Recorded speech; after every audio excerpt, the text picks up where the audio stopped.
Slowly opening his eyes, he saw only the lamps in the operating room, which were shining so brightly that it was hard to open his eyes. He grabbed his head because his head hurt so much. The guy didn't realize where he was, even assumed he had traveled through time. It was an operating room. He didn't understand why he was there and what the incomprehensible feeling of emptiness was inside him. It seemed that if you worked too hard, you could get an emptiness inside. Some inappropriate thoughts at the moment. His gaze drops to something nearby, then he notices the scalpel. Then he finally turns his attention and notices the numerous stitches.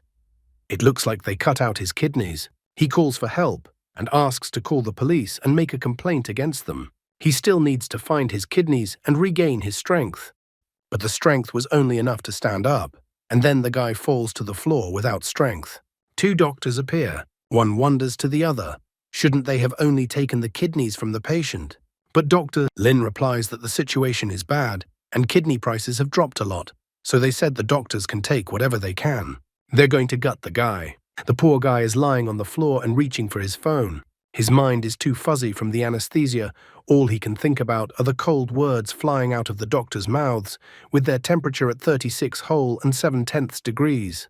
He also doesn't understand how he's still alive. When he picks up his phone, all he finds on it is some kind of game.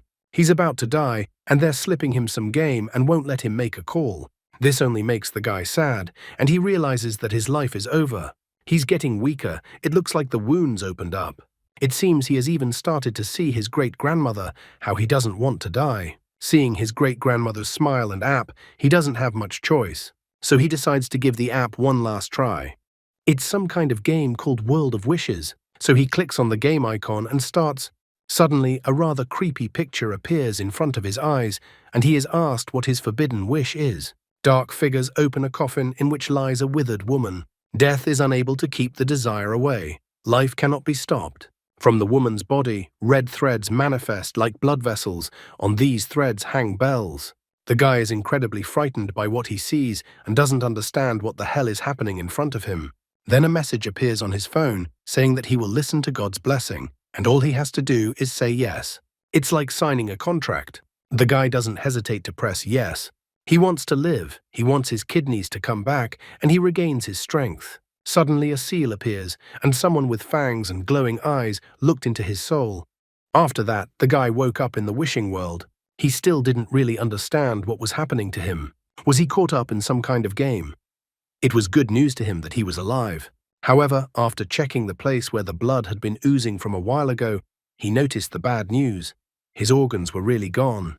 Everything was shrouded in fog, but from somewhere like someone's evil eyes, a light appeared. However, it turned out to be only a bus. When he looked in the other direction, he noticed some beauty in black silks. However, when the girl came closer and the light illuminated her face, he didn't think of her that way anymore. He only sighed and declared that he would take it back. She was just an ordinary girl in tights. But the girl was still looking at him questioningly for some reason, which made him assume that he seemed like he was supposed to be scared by the rules. The protagonist only exclaims that he has a void in his body instead of organs, so he has nothing to lose. He can't even lose his dignity because it no longer exists. And can this girl really kill him, already a dead man? The guy seems completely out of his mind. He even laughs because when he thinks about it, his empty chest gets wider. The girl wonders what the guy is talking about. Suddenly she invites the guy to get on the bus with her ethereal voice. When the bus doors open, a powerful red aura sweeps through. The guy agrees to see what's going on here. It seems he's still under anesthesia and all the recent events that happened to him are weighing heavily on his mind. So he smiles like a fool and thinks that the girl told the young gentleman to please get on the bus. The girl still doesn't understand what is even going on here. But the guy thinks she didn't hear and repeats that she told the young gentleman to please get on the bus. The girl is finally furious. Her face cracks. She shows her teeth and lets out a monstrously frightening scream. However, this did not scare the guy in the slightest, because there were no more organs left in his body. So did she really think she could scare him with her grimaces? So he attacks the monster, and then insists again that she politely invite him, her master, to get on the bus. The girl admits that she was too careless and therefore didn't dodge in time, but the guy again insists that she politely invite him, her master, to get on the bus. The girl clenches her teeth from the anger that has come over her. However, she finally gives in and says the cherished words, but in her own way. She calls the guy little instead of gentleman and asks him politely to get on the bus. The guy is fine with this option as well. Apparently his life has been too hard.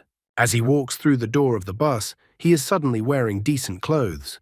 He's pretty happy that he's even dressed up. It was at this point that the gears of fate began their movement. The only thing that upset the guy was that the bus was somehow shabby, and everyone was sitting with some upset and creepy faces. When he saw a vacant seat next to a beautiful girl, he didn't hesitate to sit down next to her and asked what the girl's name was. A strange girl from the street followed the guy into the bus. She welcomes everyone to the world of desire and asks them to heed the whisper of a god. The protagonist only sighs sadly at this situation. The strange girl shows an even creepier grimace on her face and informs him that the god says that the test of all the bus passengers starts right now. At the same time, in reality, in an abandoned factory, it seems Dr. Lin has delivered some sort of mysterious cargo. A woman who just arrived by car wonders if he's taken everything.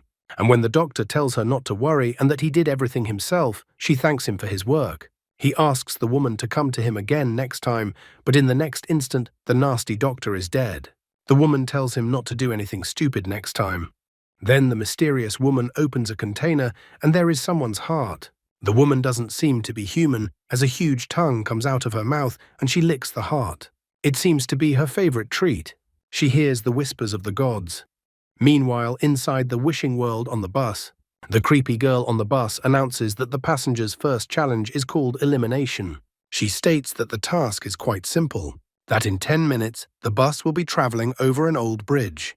But the bridge is too old and dilapidated from all that time, so it won't be able to support the weight of all the passengers on the bus. And if the bridge collapses and the bus falls, everyone on the bus will die. However, if just one person gets off the bus, then they will be able to pass over the bridge safely. Also, that the passengers can vote and choose who leaves the bus. Or they can force someone to get off the bus. All these words horrify many passengers and they start to panic. The creepy girl also adds that only those who pass the final test will be able to fulfill their wishes, and then informs that there are 5 minutes left to the bridge. One of the passengers wonders what will happen to whoever gets off the bus, and the girl with a creepy grimace informs that he will die. The protagonist thinks that death is not really that scary, and the scariest part is the phone, which it seems he didn't have time to format before he died. He doesn't even realize if he's dead or not. One pregnant girl asks not to be kicked out as her baby hasn't been born yet, so she can't die now. All the passengers are swept up in a flash with a desperate desire to save themselves. One admits he has cancer. Another has a son in intensive care, so he can't leave the bus. A third reports that his father is a firefighter and he got hurt badly when he was helping people, so the guy has to save him. All the passengers started to share their problems. The protagonist only thinks what kind of jesting arguments everyone has, and that compared to the others, his desire to get his organs back does not seem so trivial. A man with glasses and unshaven hair brings up the voting issue again. As time is limited, he decides to be sensible and eliminate the weakest contestant. So he votes for the pregnant woman. Many people pick up on this because everyone wants to be saved and only one person is needed. After all, this is a test. It remains to be seen what lies ahead for everyone. The girl cries from helplessness. She does not understand how they can do this to her because she is pregnant and whether the other passengers are people at all, since they do this. But all her pathetic attempts are cut short because this is a world of desires. All passengers have desires that they want to fulfill. If the girl thinks they are cruel, then what does she think of herself? After all, she gets to use her pregnancy to morally blackmail the other passengers, forcing others to die in her place. Isn't she cruel then too? The girl just cries in helplessness. The others are like a pack of street dogs, pouncing on the girl and supporting the decision to throw her off the bus. The girl begs not to be thrown out, but the others have already taken her under their arms and are trying to throw her off the bus. The creepy girl asks the others to decide faster, as they are almost there. However, the whole creepy smile thing doesn't really endear the guy to her. After all, the creepy girl looks like she's practically achieved her goal. He thinks it's some kind of devious plan, but the girl is already being thrown off the bus. However, at the last moment, the protagonist manages to grab the girl's hand and pulls her back onto the bus. He wonders if they shouldn't vote first, and that he hasn't actually voted yet. The others only informed him that his vote didn't matter since it was a general decision. Or maybe the guy just wanted to die instead of the girl and get off the bus himself. But the guy just boringly informs the others that they were wrong all along. Well, the guy needs to explain to everyone so they understand. The creepy girl said that someone has to leave the bus, but she didn't say it had to be any of the passengers, did she? But the creepy girl realized that it looks like her plan has been foiled, so she makes one last lunge. She says that the bridge is less than a minute away and they must kick out the first girl or everyone here will die. The protagonist notices that the creepy girl is in a panic, which means everything is right, he thought. The man with the glasses says it's the guy's test, but not his. But the protagonist advises him to think twice because the man in glasses claimed it was all for the team. So he vocalizes that it is necessary to exclude someone who is not the team. So it's time to get rid of the creepy girl and everyone else will stay on the team, and asks if the others agree or if they are against this, going, "This news made everyone very happy. After all, if they get rid of the NPCs, they won't have to kill anyone. How did they not realize this before?" And by a vote, they decide to throw the creepy girl off the bus. She even got all shook up. The main character asks the princess to leave the bus. The creepy girl declares that they can't force her off the bus. But the guy disappointedly reminds her that when he got on the bus, he slapped her. But the creepy girl didn't do anything to him for that prank. It turns out, if he assumed correctly, the reason is because of the rules of the game. Creepy girl can't seem to hurt the passengers. She is infuriated by the guy's words. She thinks he's insolent and tries to pounce on him. But the guy easily stops her and doesn't understand how such a brat can even be on the same bus with him, and then kicks the creepy girl off the bus just as they've just pulled onto the bridge. A voice on the bus announces that the next stop is Weeping Dusk. The man with glasses sighs in relief.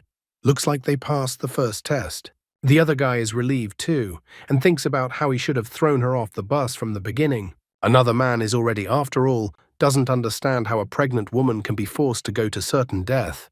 But then all of a sudden, the guy's hand glows a golden color. It looked like he had been given the loot from the creepy girl in his hand. Phrases came into his head. "Boy, get on the bus, and you can get the power of evil spirits." And the phrase repeated. The protagonist didn't even realize what it was now. Evil spirits card. Boy, get on the bus, and you can get the power of evil spirits. Apparently that thing in his hands, which resembles a talisman, looks like an item of summoning. Even after that, he thinks none of this matters, because his life has always been filled with danger. So even such a gruesome trophy, it's the result of his accumulated virtue, and he deserves it. Suddenly, the whole bus shook like an earthquake, and the bus stopped. People don't understand what happened. Only the protagonist realizes that the second trial has begun. The bus stopped at the gate of some building, which at first glance was abandoned. When everyone leaves the bus after the protagonist, the pregnant girl suddenly discovers something under her feet. It turns out to be a doll whose face was significantly cracked, and instead of the usual limbs, they were metal. Meanwhile, in the real world, some girl is sitting in front of a mirror and doesn't understand why all this is happening to her. She had a chance to regain her former appearance, but that bastard stopped her. I think we can all guess who it is. She wishes the guy was dead, wishes he was dead, and keeps repeating it. The pregnant girl gets scared of the doll because it looks like there's a ghost in there. The protagonist comes over and kicks the doll aside and advises no one to touch it. He then says that it's just a rag doll. He takes matters into his own hands and commands everyone who was sitting in the back to get up one by one and get out without pushing. After a while, finally, everyone managed to leave the bus. And as soon as everyone left the bus, it immediately drove off. The pretty girl is as frightening as the others. She doesn't understand how they will get out if the bus leaves. The man with the glasses, not reassuring at all with his words that they don't know if they can get out alive yet, which scares the other guy because they could die here. Everyone found the place they arrived at creepy. No one wants to die here. Another beautiful girl comes out of the building and tells them that she is the director and then orders everyone to follow her. She informs them that they have arrived just in time because the old people are already hungry. It all sounds strange. A beautiful girl with a fright grabs the protagonist's hand. He even blushes and tries to calm the girl, saying that it's normal to be afraid and that she has no reason to be so nervous. But when he looked at the ceiling, he was a little surprised because it looked like she was scared. There were hands and feet everywhere on the ceiling. The director informs him that each of the newcomers will be in charge of 3 rooms. On the door, they will find the instructions the children left behind. and also advises them to remember that to take care of the old people, they will follow the instructions clearly. And they hear creepy voices about how delicious the food is and how someone is hungry. The director informs them that if anyone breaks the rules, the consequences will not be long in coming. She informs that on the first floor, there is a communal kitchen in the extreme corner, and each room has its own restrooms. Everyone here is in a special situation, so are obliged to remember what she told them. So they reached the lobby of the nursing home under instructions. Here, the director took out sheets from her robe and told them that here was the assignment for the new arrivals and that they should start immediately, because they were already waiting for them. She also strongly recommends that as soon as it gets dark, everyone should stay in their rooms and not go out. And at night, she recommends that everyone not sleep too soundly and be vigilant. I wonder what will happen next in this story. Wang Ming complains that the director has told them so much, but hasn't even said a word about the salary. He was sent to deliver food to the elderly in room 203. There was a note stuck on the door of the room that the owner of the room was dumb, irritable, dirty, and useless. However, the only thing that bothers the guy is why there is no word on the fact that the volunteers will be paid. First, he had to go to the kitchen. According to his memory, the kitchen was on the first floor.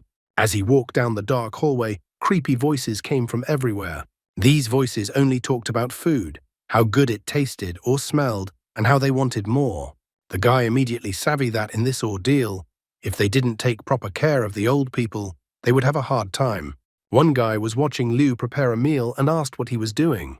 When the man with glasses didn't understand what the reason was, the man explained that he was misunderstood. He is from a new Oriental cooking school and can help cook anything. Looking at the food, Wang Ming decided to put all his thoughts aside, as it was now necessary to cook a well-done steak for the old man. The guy didn't stop. He wondered Liu if he had seen that there was blood flowing from under the door of room 101. Liu knew about it too. Since the task was to clean the room, it looked like someone had been eaten there. While Wang Ming was preparing the food, Liu asked the man to fry some meat for him and add more chili peppers, since the lady he is in charge of likes spicy things. This is not the first time Liu has encountered the world of desire, but each trial in this world is not like the previous one, so it becomes more and more difficult to avoid danger. At this time, Wang Ming is focused on food. After all, if you fry meat until golden on both sides, even the neighbor boy will drool. However, Liu would like to warn everyone that no matter whether it is a wish or a dream, if one manages to reach the end, he does not advise trying to raise the dead. The rest of us wonder why it shouldn't be done. Then Liu remarks that the dead can't come back to life. People can't be sure that the person they resurrect will remain the same as before. The man wonders that then, when trying to resurrect, it will only be a ghost. Liu notes that it's hard to say exactly what will happen, but one thing he knows for sure is that it won't be a person. Meanwhile, Wang Ming has finally prepared a meal for the old man entrusted to him. Liu, on the other hand, continues that only those who are close to death, or those whose desires are extremely, enter the wish world. He knows it will be hard for the rest of the participants to understand now, but he is obligated to say it. When the desire completely consumes them, death will seem like a relief. Wang Ming also thought carefully about these words.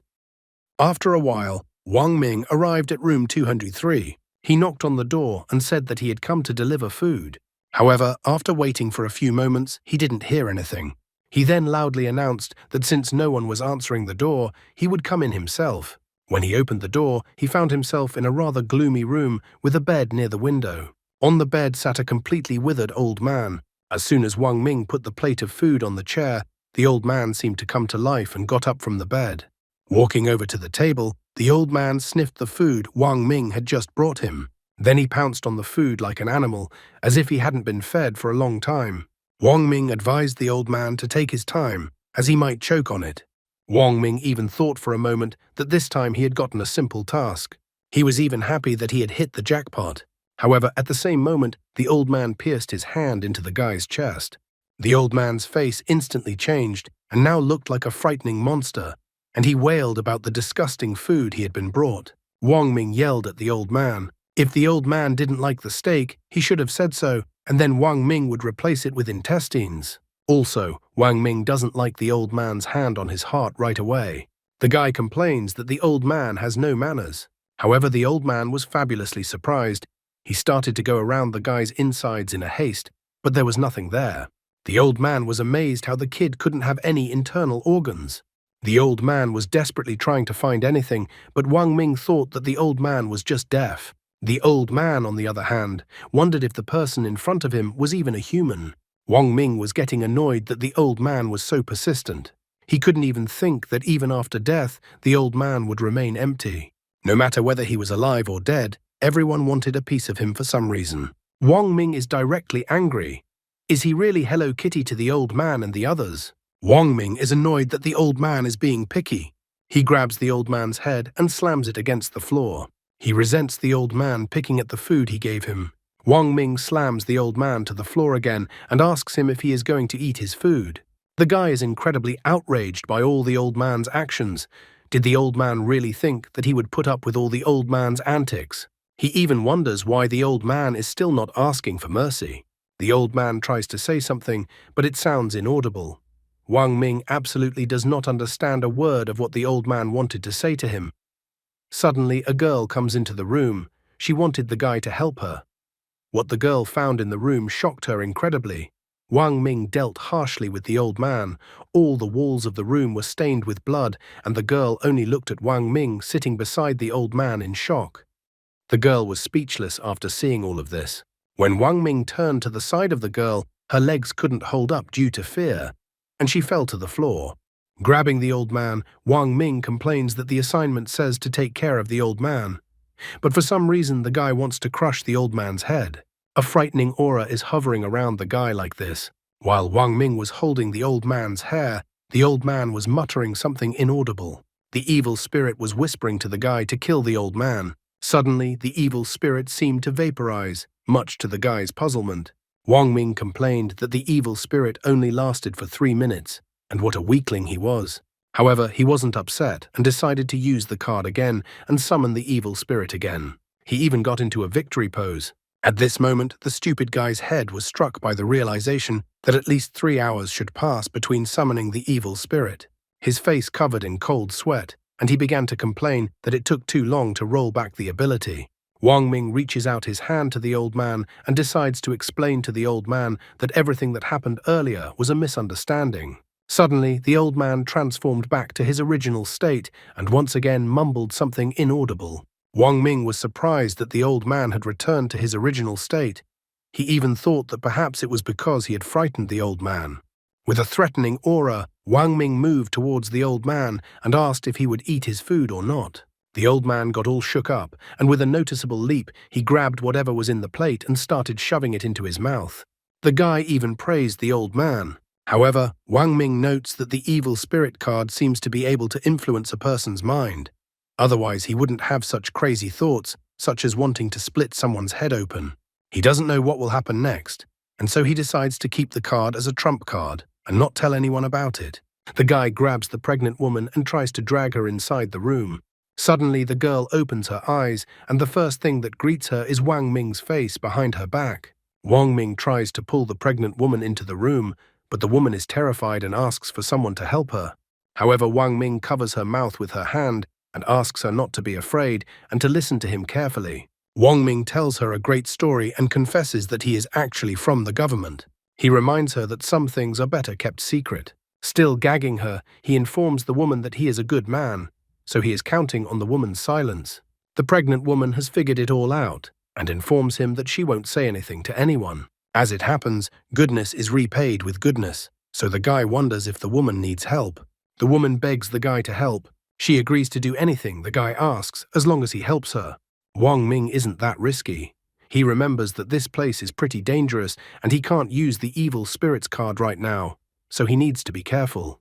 The guy agrees to help in any way he can, but he doesn't want to promise anything, and he doesn't intend to risk his life. The woman is all in tears. She is grateful and on it. Wang Ming then wonders what her assignment is and asks her to tell him. The woman tells him that her assignment is to wash the old man's back. Afterward, she begins her story. An hour later in the lobby was incredibly crowded.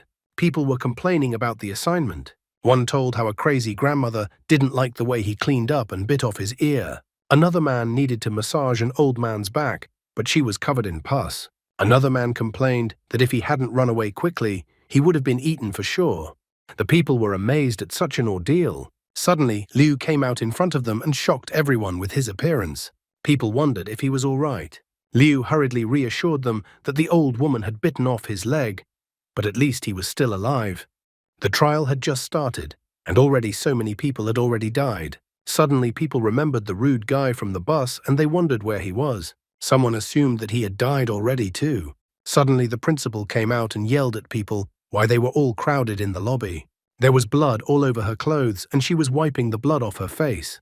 The principal asked if they had completed their assignments. Everyone immediately noticed the principal's appearance and assumed that she had eaten someone too. One guy wondered to her what would happen if they didn't finish their assignments. Will they really all be eaten? He doesn't understand how the assignment can even be completed. But the principal disappointedly informs him that even if they don't finish the task, it doesn't matter. Licking her lips, the woman informs him that the volunteers are so-so workers, but their taste is definitely excellent. People are shocked. How can a person say such a thing? The director didn't look like a human being at all. Suddenly, Wang Ming and the pregnant woman caught the principal's attention. She wondered what they were up to. The guy sarcastically notes in his thoughts that they are gathering information, but certainly not admiring the principal. Out loud, however, the guy starts sucking up to the principal. He says that he only came to see the principal. Wang Ming notes that the beauty of the principal had them so enamored that they couldn't move. But now everything is fine. The pregnant woman was surprised because it seems the guy was really from the government, so he wasn't picky at all. The director is happy to hear that. She notices that the guy has a tongue.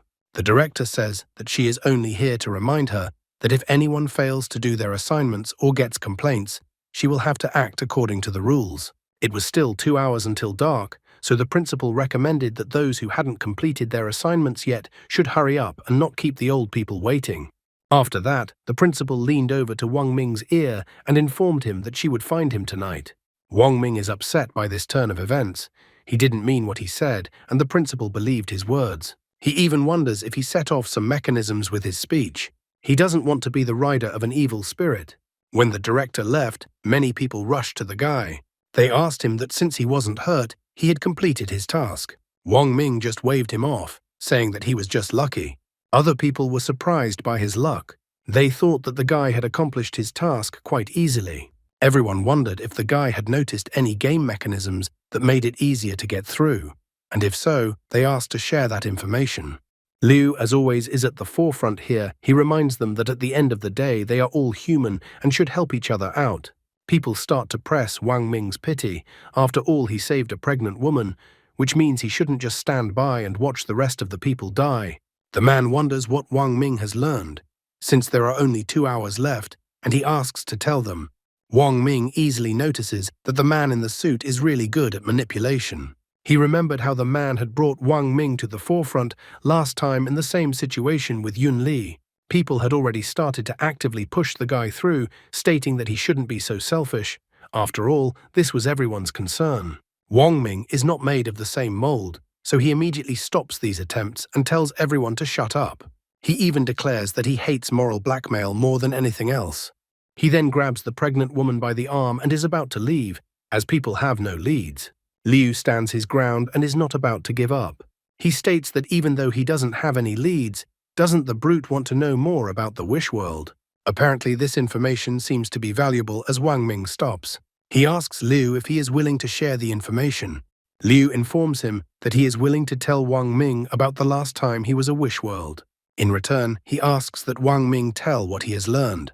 Liu notes that this is very valuable information, and it will help Wang Ming fulfill his wish. Liu knows how to get his way. He's a skillful manipulator. He states that it was during his last game that he saw the true essence of the wish world. I wonder what the essence of the wish world Liu saw. Will this prove to be useful information, or is Liu lying to save his life? After that, Liu started his story, and a lot of people can be seen kicking and beating him with a bat. The leader of the attackers informed Liu that this is just a reminder for now, but if Liu doesn't pay in the next one, he will have his leg broken. His name is Liu Jiangui. Because of his addiction to gambling, he owed a large sum of money at a high interest rate. The debt collectors often beat him to a pulp. On one such day, he saw a phone with a mysterious offer. Later, he entered the wish world and underwent tests. At that time, his greatest wish was for money. He wanted 1 million. When he returned to the real world, his wish actually came true. Suddenly, Liu's phone received an alert that a payment of 1 million yuan had been deposited into his bank account, which shocked Liu. But as it turned out, it wasn't that simple.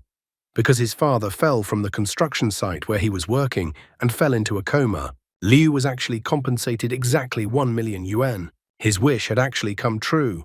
But at what cost? The price for the fulfillment of his wish was his father. Liu even reports that his father is still lying in the hospital. Because of his wish, his father had fallen into a coma. Even now it was upsetting Liu. From this story, Wang Ming emphasized the main point. Apparently, the wish is not just magically granted, but realized in some reasonable way. Wang Ming's wish is to get his organs back. This could also mean that he might get rotten organs. Also, some kind of accident could happen, and it would take the organs away from the person to whom they were transplanted. Wang Ming concludes that in granting his wish, he must try to avoid dire consequences. Liu desperately asks Wang Ming for help. Each of the people who arrived are responsible for 3 wards. Liu lost his leg back in the first one, that's why he is asking for help. Wang Ming doesn't think that just beating up an old man, like in his case, will work. If he tells Liu about this method, it will only lead to Liu's death. Wang Ming eventually admits that, as he said, he really didn't learn anything about this game. Wang Ming grabs the pregnant woman by the hand, wishes everyone good luck, and leaves. Liu tries desperately to cling to his life, but he can't catch up to the guy. Wang Ming decides that the best option is to return to the ward, interrogate the old man, and try to get some clues. I wonder what clues Wang Ming will get, and if he will return Liu's debt, or if Liu will be eaten by then. Back in the room, they find the old man hiding behind his bed. The pregnant woman asks the guy why he didn't help the others, since he's from the government. Wang Ming notices that all these people ruthlessly wanted to throw the woman off the bus, and she stood up for such people. The guy doesn't understand how the life of people from the government is different from that of ordinary people. Besides, he's just pretending. That's the lie.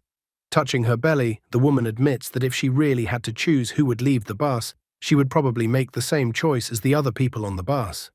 She understands other people because at the end of the day, she too has a wish that must come true.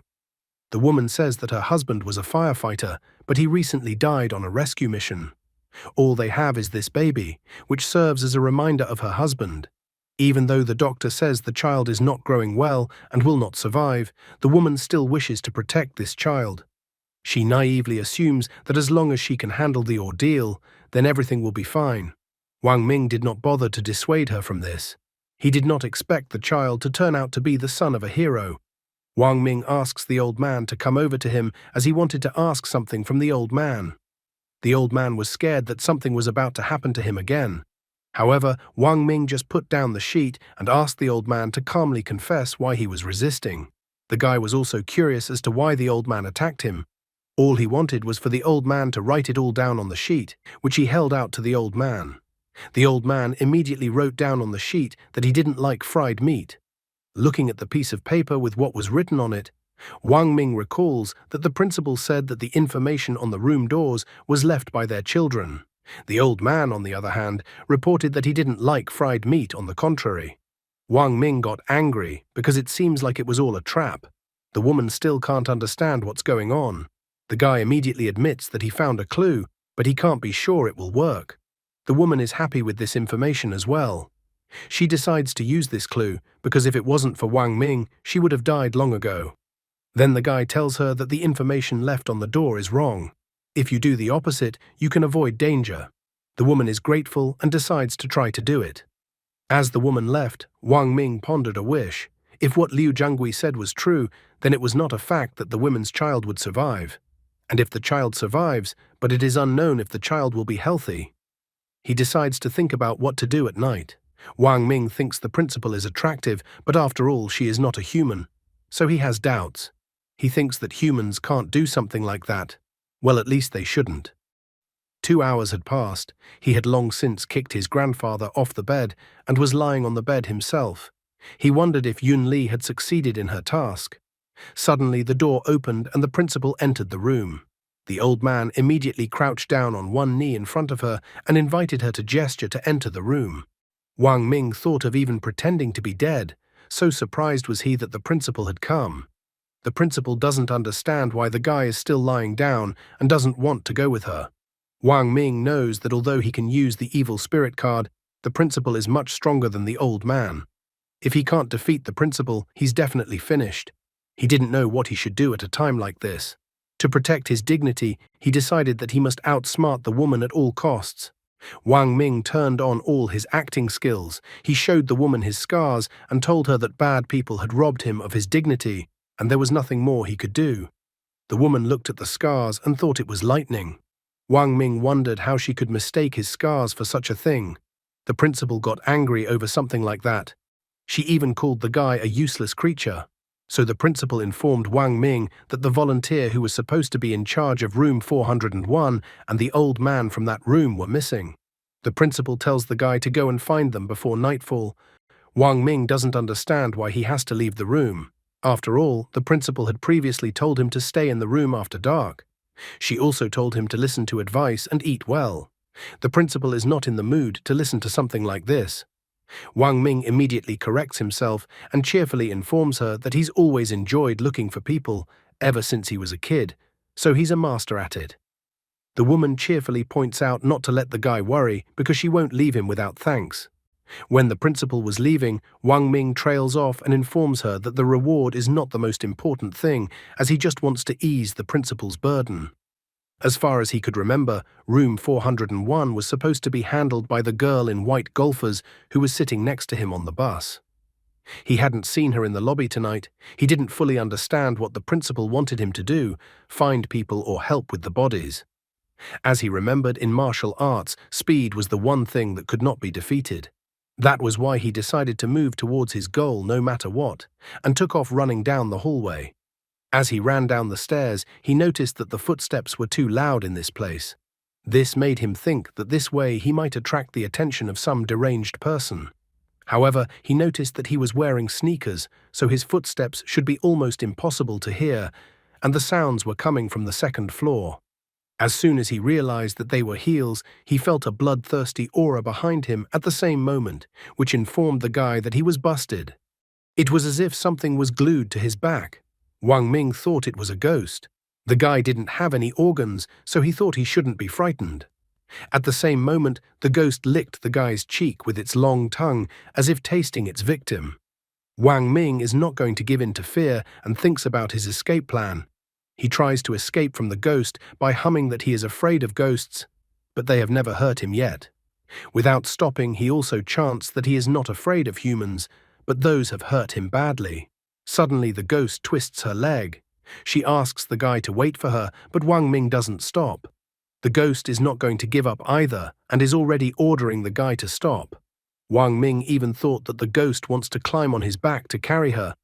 However, the guy is unwilling to just stand there and wait for his death, so he decides to use his trump cards up his sleeve to scare the ghost away.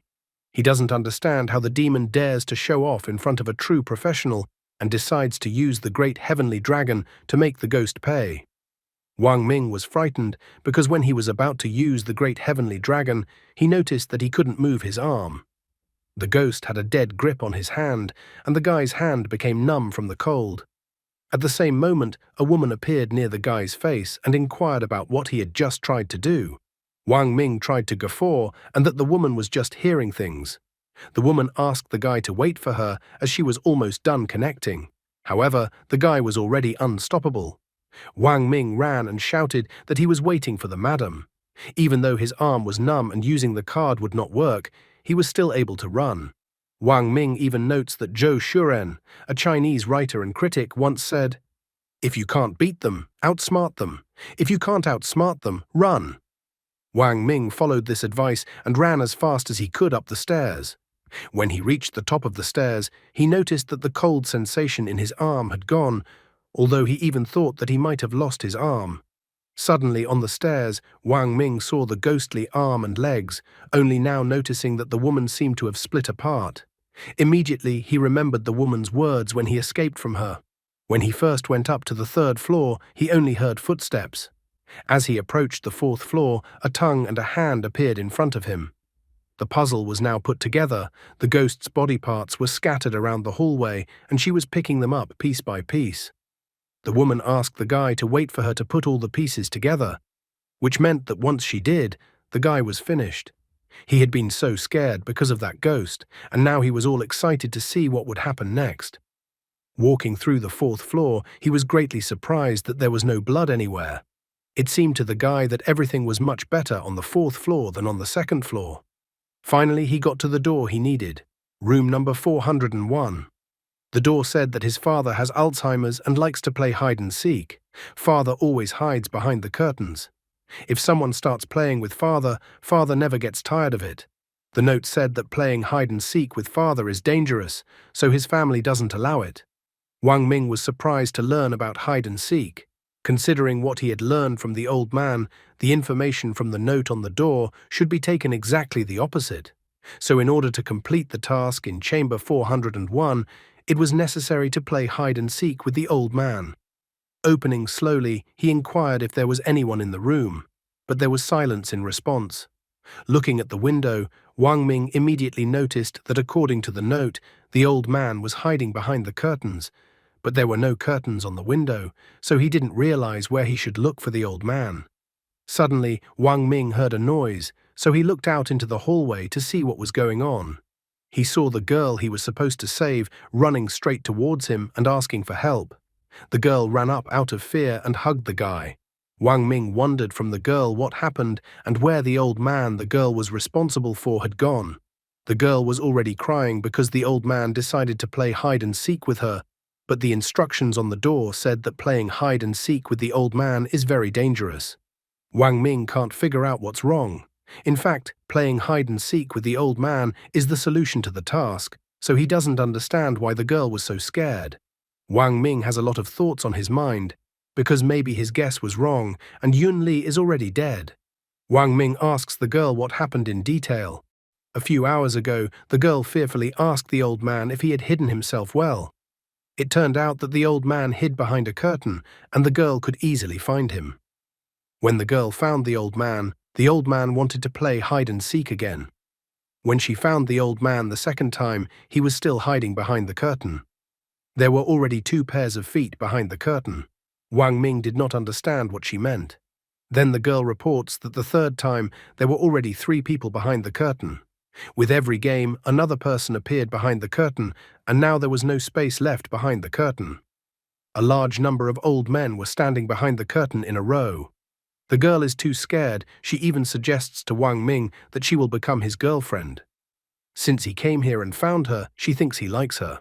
She hysterically remarks that since she has become his girlfriend, the guy can't ignore her. However, Wang Ming stops the girl and informs her that he only came here on the principal's assignment. He didn't intend to be a hero at all and save the young maiden in distress. The guy decides to check what is going on behind the curtain and asks the girl to be more attentive. The girl immediately lets go of the guy's hand. She selfishly declares that Wang Ming is her boyfriend and is obligated to save her, even if it means dying, and then pushes the guy into the room. The guy didn't expect such a setup from the girl at all. As she runs away, the girl apologizes to the guy. She didn't mean to hurt the guy, and she just doesn't want to die. Wang Ming sadly pointed out that even a pregnant woman wasn't afraid to complete the task, and this woman just wants the guy to pass the test for her. Pulling out the card, the guy complains that women only slow down the speed of snatching weapons. Deciding not to procrastinate any longer, he walked over to the window and opened the curtains. Behind the curtains were some hippo-like men in suits. The owner of the chamber happily announced that the guy had found him. Wang Ming was surprised at what happened, as this hippo must have eaten a lot of souls. The hippo informs that it's his turn to look for the guy, but Wang Ming doesn't agree to play this game with him. Then the hippo immediately starts counting down from 3 to 1 and reports that he has found the guy. Wang Ming was very angry and wasn't going to give up so easily. He immediately uses the evil spirit armor to confront the hippo. Wang Ming thinks that he will be able to deal with 10 hippos at once. As soon as the hippo announces that it has found the guy, Wang Ming immediately slams the hippo's face into the floor. The other hippos were not left out and kept shouting that they had found the guy. Wang Ming also refused to give up and confronted the hippos. One of the hippos managed to sneak up behind the guy and impaled him with his hand. This made Wang Ming even more angry, as he hated getting his body pierced the most. The guy thinks that because the hippo made such a hole in his body, then the hippo deserves to die. The hippos kept shouting out how they found the guy in a game of hide and seek. After a while, all the hippos were already lying at the guy's feet, and he was trying to catch his breath. It had been a whole 3 minutes of battle, although he thought that 3 minutes wasn't long for a real man, but at least he managed to get rid of all the hippos before the card's time expired.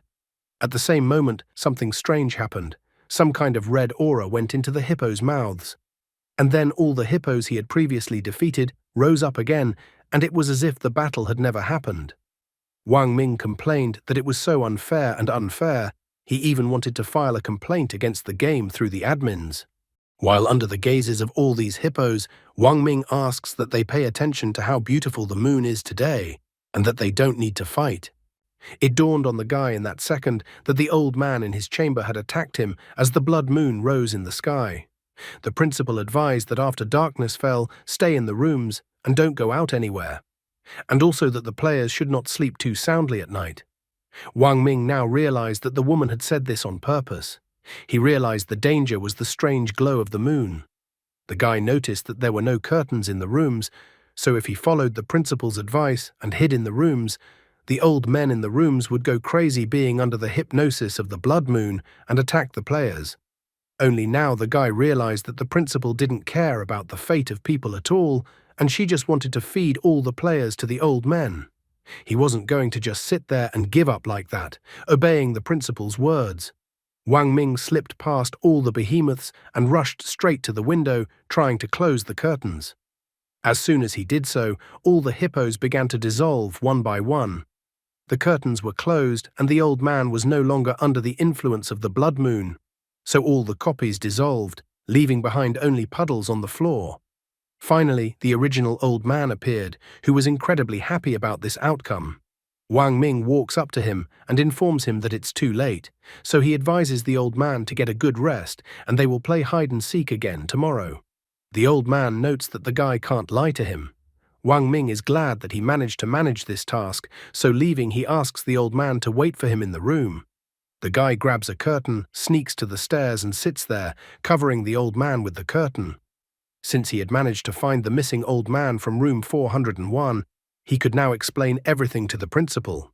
And since the blood moon hadn't disappeared yet, he decides to wait on the stairs for now so that he wouldn't encounter any dangers. Besides, the evil spirit card would only be available to him in 3 hours. That was the reason why he decided to wait on the stairs for a while. Suddenly, Wang Ming saw the girl who had framed him earlier crawling up the stairs. She called the guy scum, because he is her boyfriend and is obligated to save her. A ghostly hand grabbed the girl's head, and the girl continued to sob with fright. Looking at the bloody trail that was left by the girl, Wang Ming notes that he might have helped the girl, but right now he couldn't use his card, so there was nothing he could do about it. Besides, it was the girl's own fault for deciding to run away alone. 3 hours later, he could finally use the evil spirit card again. Only then did he get up from his seat and look at what was left of the girl. He had to rely only on his luck. After a while, he returned to his original room 203. Upon entering the room, he noticed that the elderly people in this nursing home were becoming insane under the influence of the blood moon. But that old man he had beaten up earlier was fine. Wang Ming was very tired, so he immediately lay down on the bed. He has the old man right that he wants to eat tomorrow. He even assures that it's all for the old man's good, so that things won't happen like their original meeting. The old man blinked and started writing down what was needed. He smilingly showed Wang Ming a piece of paper saying that he would like raw meat. Then the guy decides that tomorrow he will bring the old man a huge plate of gut sashimi. The guy even wonders how the old man came to this diet in the first place. The old man confesses that he doesn't really like raw meat, but the old man's son likes it. Only at this point does Wang Ming realize that the old man left the meat in the room because he was saving it for his son. However, all that meat had already rotted away. The old man was leaving all this meat because he didn't know when his son would return.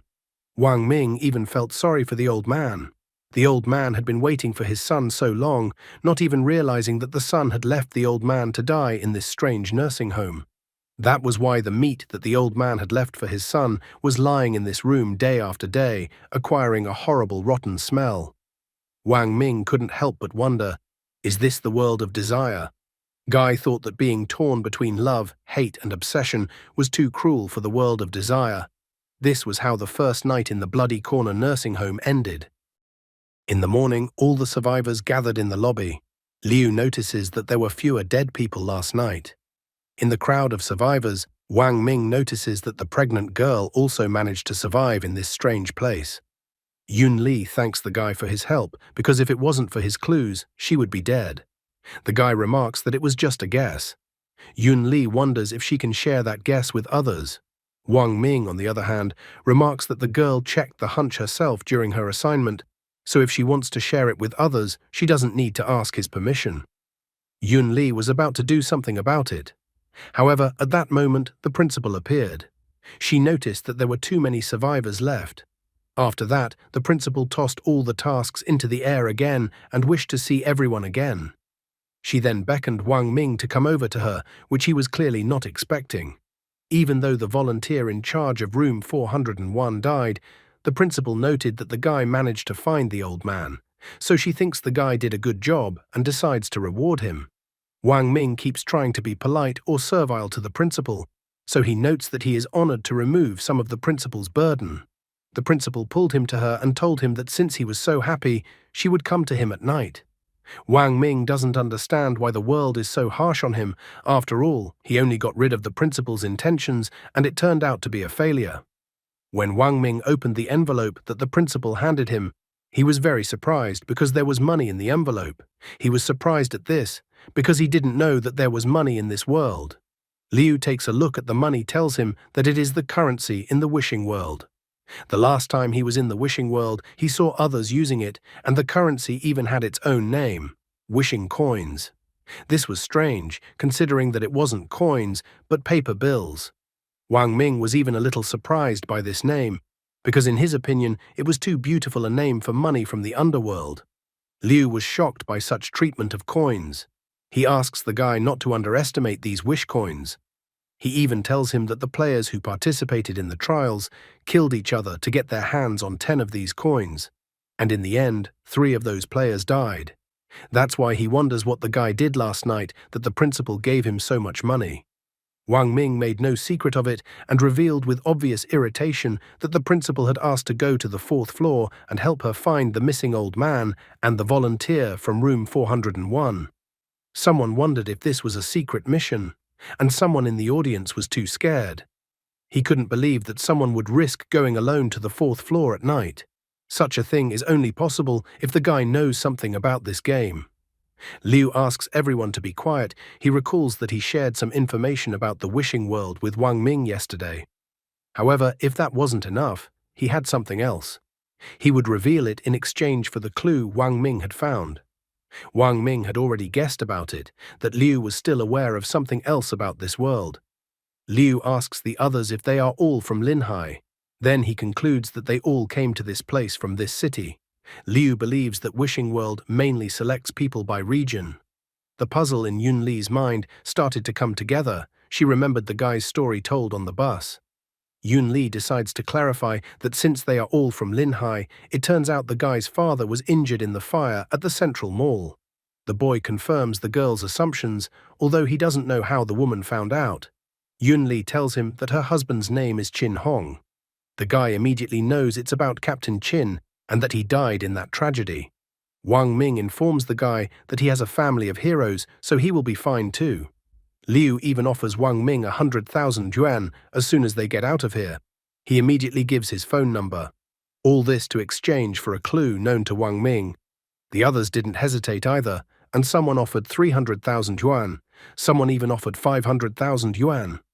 A brilliant plan emerged in Wang Ming's mind. He originally wanted Yun Li to tell everyone about the clue, but there was no way he expected this turn of events. Wang Ming is even amused. He asks the others to forget about the whole money nonsense. Since they are so sincere in asking him, he decides to tell them about what they managed to find out last night. After sharing the clue with everyone, Wang Ming went to the new room. His task today was to clean room 204. The note on the door said that the mother has Alzheimer's disease, so she forgets everything, including going to the toilet. Despite her crazy character, she is completely harmless, so the person asked that the volunteers not be afraid. Wang Ming immediately noticed this characteristic of the woman, especially calls Pro not to be afraid. The guy opened the door, however, there was no one in the room. After taking just a step into the room, the guy felt a bloodthirsty and frightening aura in the room. A woman grabbed the guy by his neck and started strangling him. She was wondering where her daughter was because she wanted to see her daughter so badly. Wang Ming, on the other hand, advises her to calm down first. A frightening old woman with a changed appearance approached the guy.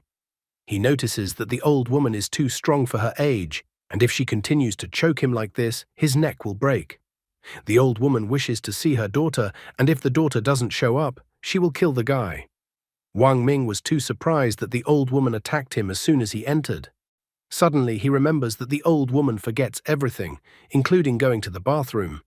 In that case, it's unclear what the old woman even remembers. Wang Ming decides to pull off an ingenious plan and pretend that he is the daughter who came to visit her mother. The old woman looks at him suspiciously and wonders if Xiao Fang is in front of her. Wang Ming continues to pretend that he is the old woman's daughter.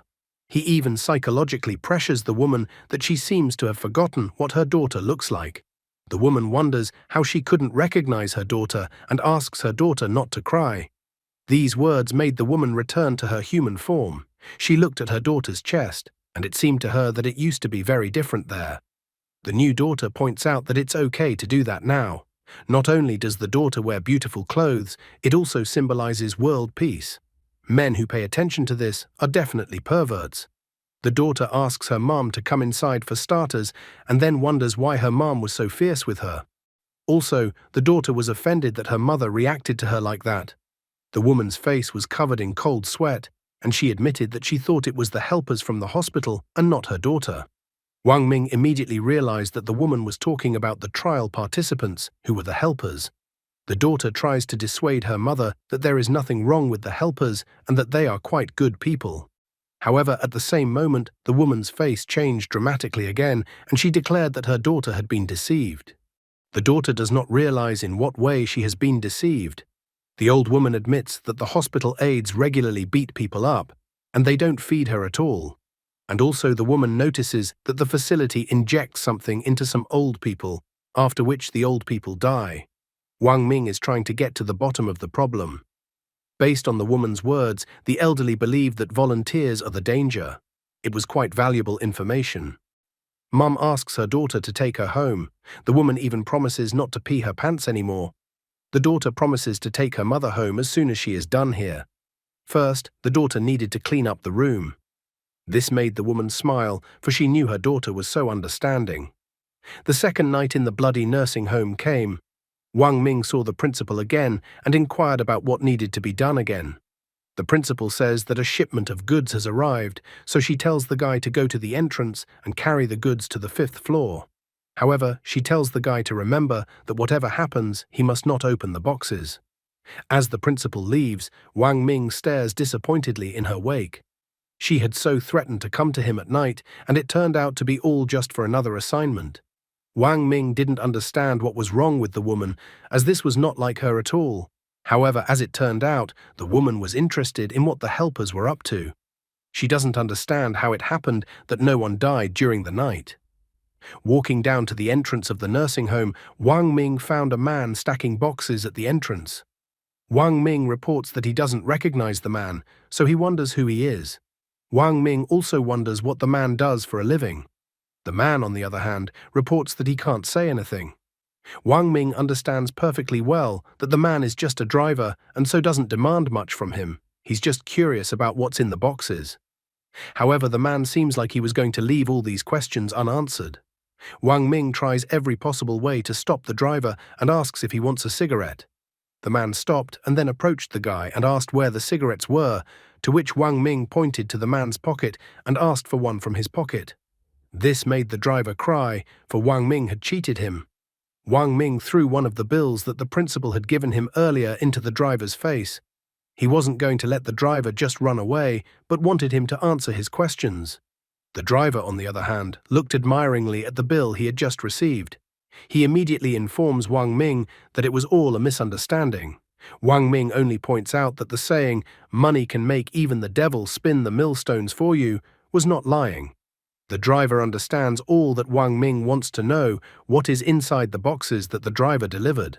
The driver informs him that the boxes are actually nothing special, just some solutions, mostly sedatives. Wang Ming wonders what the sedative is for. The driver reports that the sedative is for naughty old people who become calm after the injection. Wang Ming finds confirmation of what the woman in room 204 said. If she was telling the truth, this is the way to take a person's life. It's actually a pretty bleak place. The story seems fun at first, but as it progresses, it becomes more and more devastating. The story is frightening not because of its scary, mutated faces or even the loss of life, but because of the horrible nature of humans. Even if you only take just the latest stories from the nursing home, the father waited for his son's arrival and even saved meat for him, although it was actually the son who sent the father to this nursing home. Also the woman in room 204 who begged her daughter to take her out of the nursing home. More on how inevitably people age and develop horrifying diseases like Alzheimer's, and that's just a small part of it. What do you think of this story? What do you think happens next in this story? The guy notices that at such a dangerous time, the principal has asked him to pick up the boxes. He even assumes that the woman wants them to do all the dirty work. The driver wonders if the guy is new, since he hasn't seen him before. He is surprised that a guy comes to a place like this at night to pick up goods. The driver wonders if the guy is afraid of running into that dangerous thing. Wang Ming asks him what the thing in question is. After recalling the horrors that happened because of that dangerous thing, the driver notices that he is talking too much. And after all, this is classified information. However, at that moment, green bills appear in front of the driver's face. Wang Ming notes that he didn't hear what the man said and asks him to repeat it. Tears start pouring from the driver's eyes, and he immediately changes his mind. The driver notices that he said that even though the information is secret, he and the guy are buddies, so the driver will tell everything he knows. Once upon a time, there was a little girl who lived in a nursing home and was very caring. To earn money and take care of her sick mother, she did not hesitate to give up a bright future, choosing to work in the nursing home as an assistant. At first, everything was going well, but suddenly one day, her mother suddenly disappeared. When she was found, her body was mutilated and dumped in the trash cans in the hallway. There were gruesome footprints on every floor of the staircase. The girl had lost her mind and fallen from the roof. Wang Ming listens to the story and notes that the ghost in the hallway he encountered seems to be the girl's mother. He wonders what happened next and whether the culprit was found. The driver only stated that such things about the case were unknown to him. After that, the driver said that he needed to hurry up and deliver the rest of the goods, so he had to go. Wang Ming did not insist the driver stay any longer. The man decides that he can't just take money from the guy, so he hands him a lighter and a candle. He asks that the guy light this candle as he walks up the stairs, noticing that it warms his heart, because there are still so many good ghosts in the world. Wang Ming then went to take the delivered boxes into the building. He had just escaped from the second floor and luckily didn't run into anyone.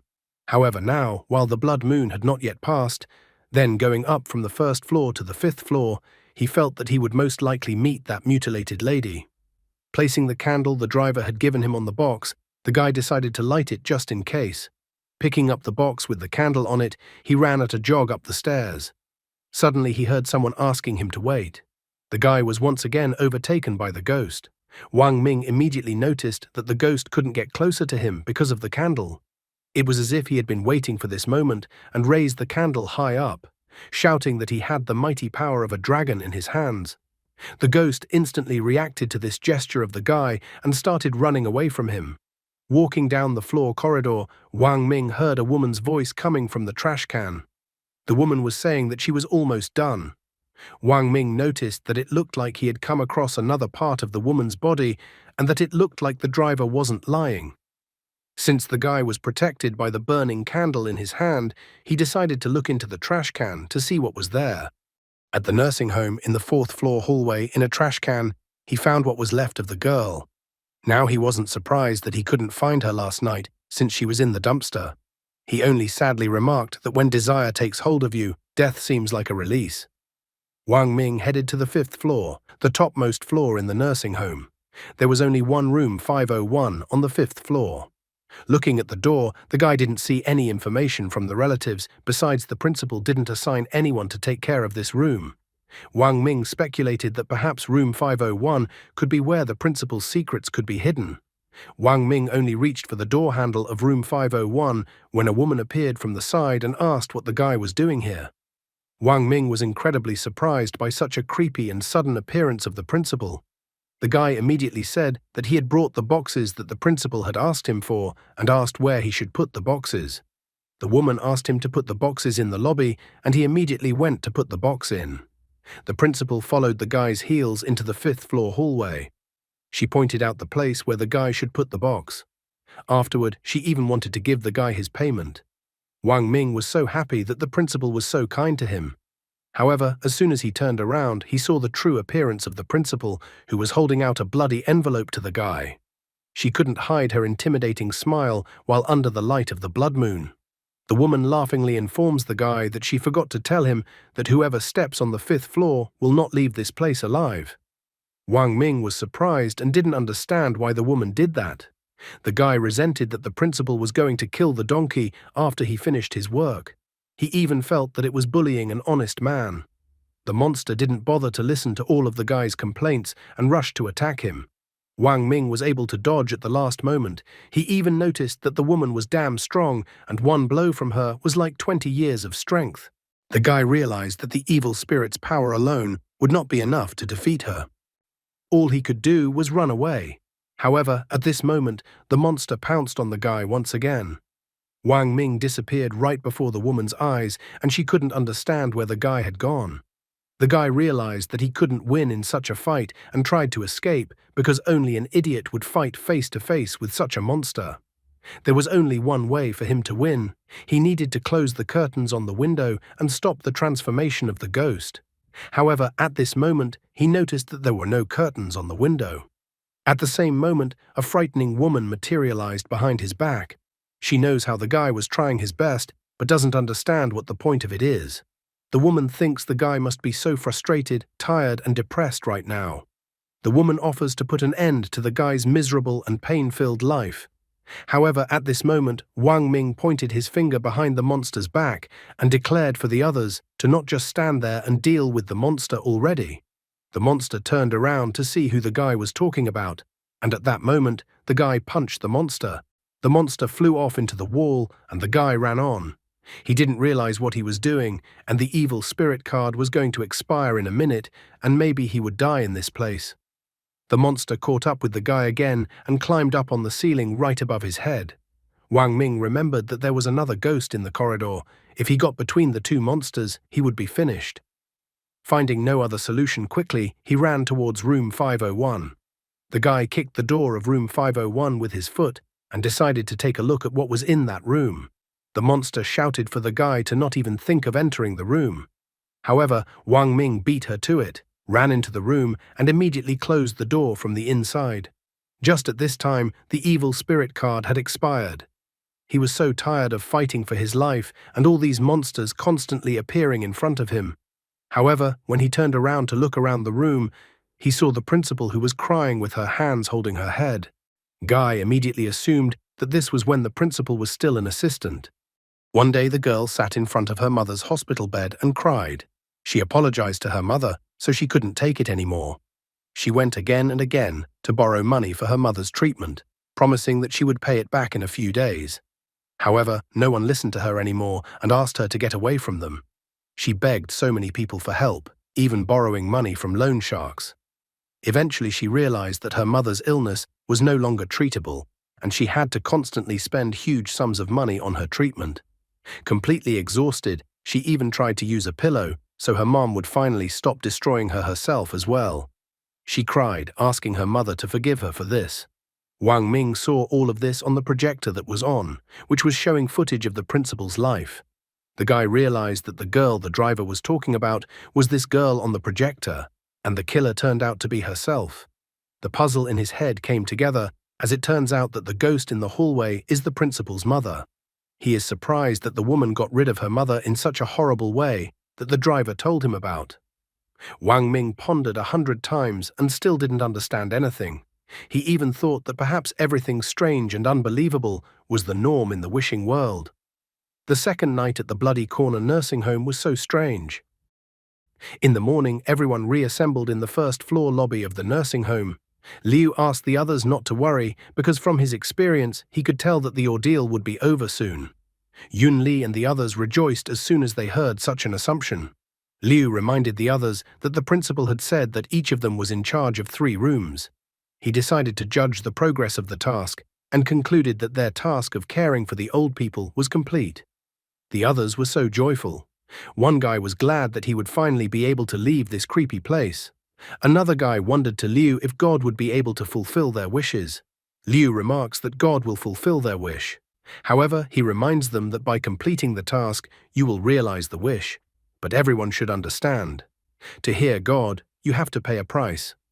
Everyone was so enthusiastic after Liu's speech that they would soon leave the wishing world and be able to realize their wishes.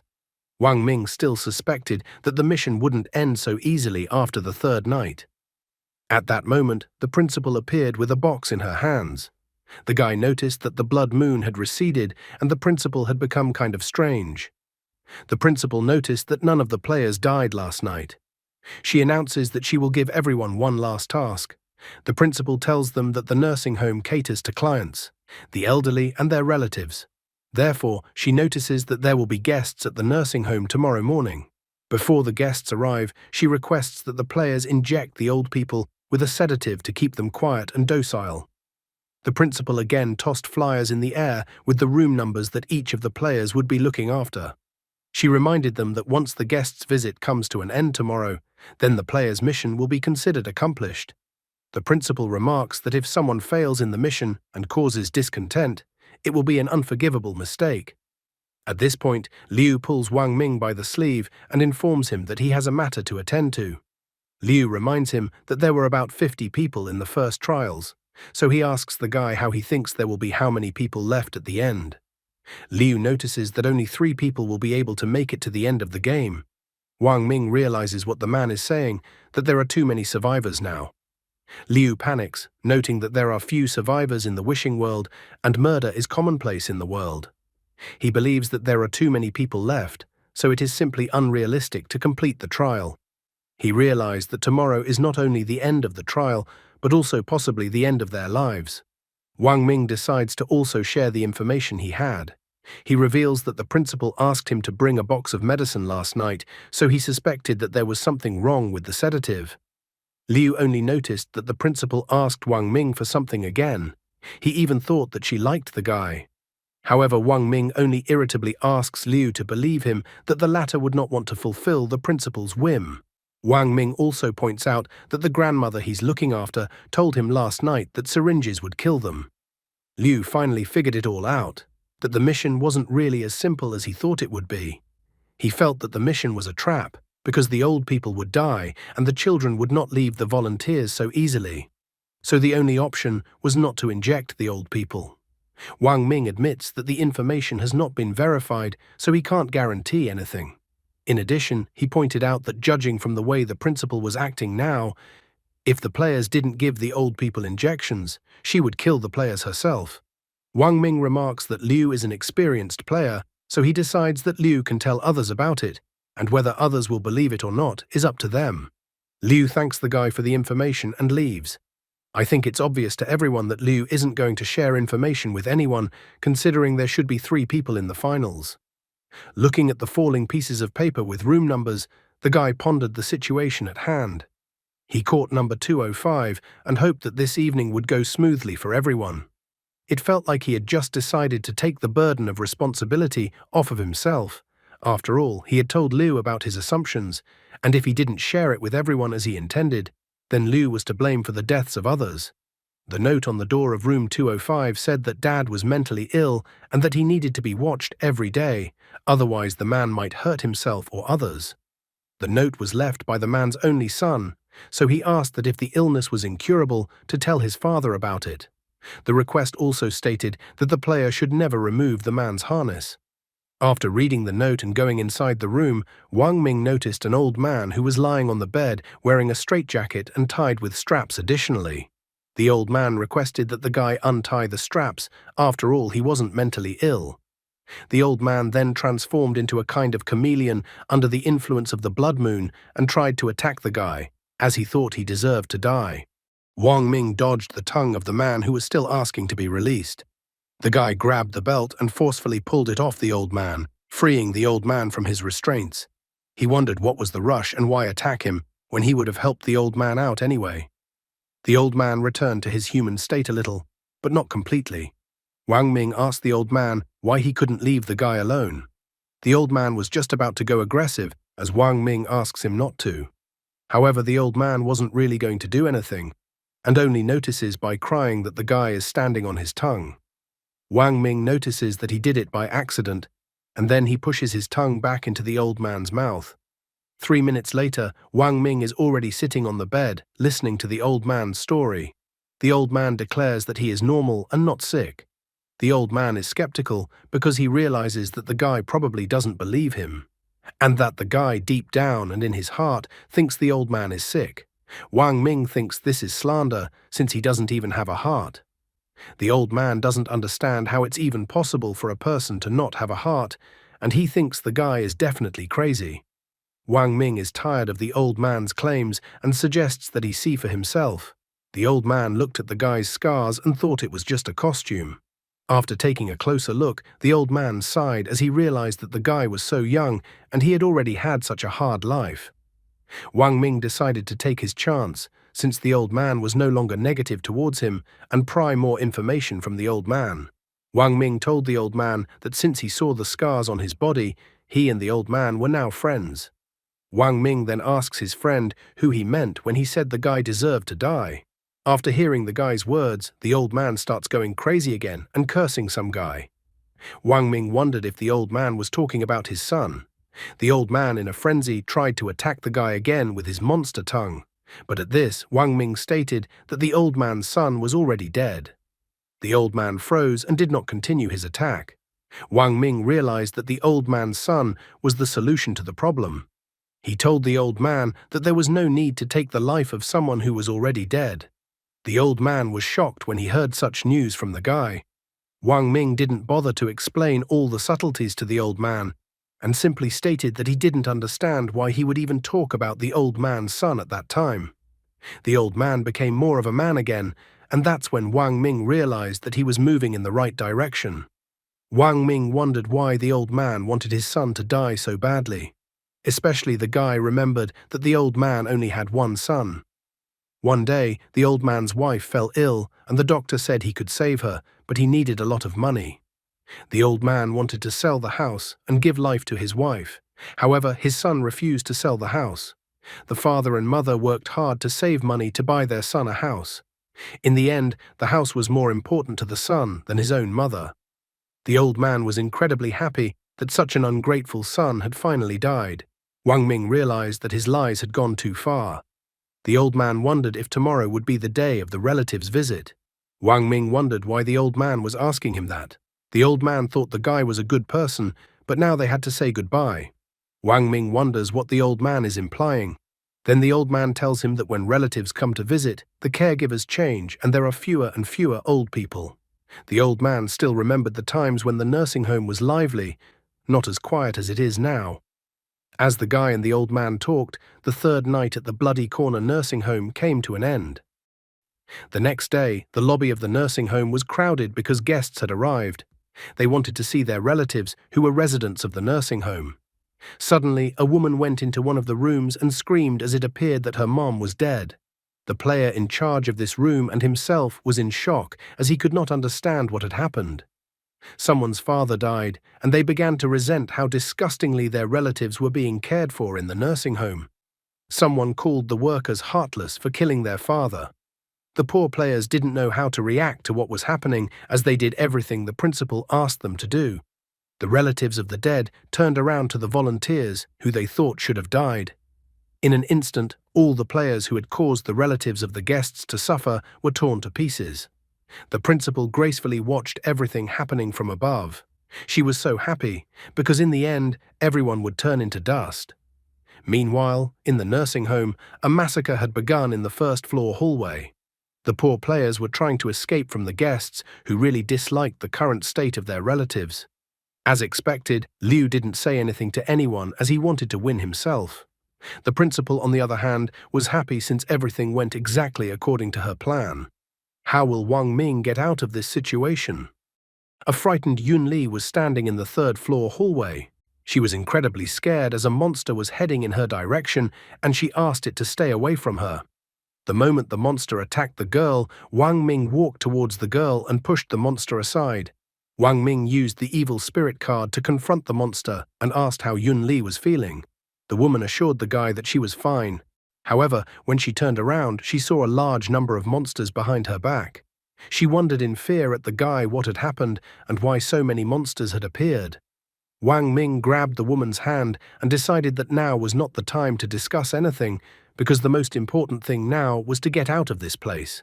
He even complained that it looked like there would still be indiscriminate slaughter, whether one took a shot of sedative or not, and that all the players would still die. Wang Ming pondered the fact that there should be at least one right answer out of the two options. After realizing that the monsters were catching up to them, the woman asked the guy not to worry and run away by himself.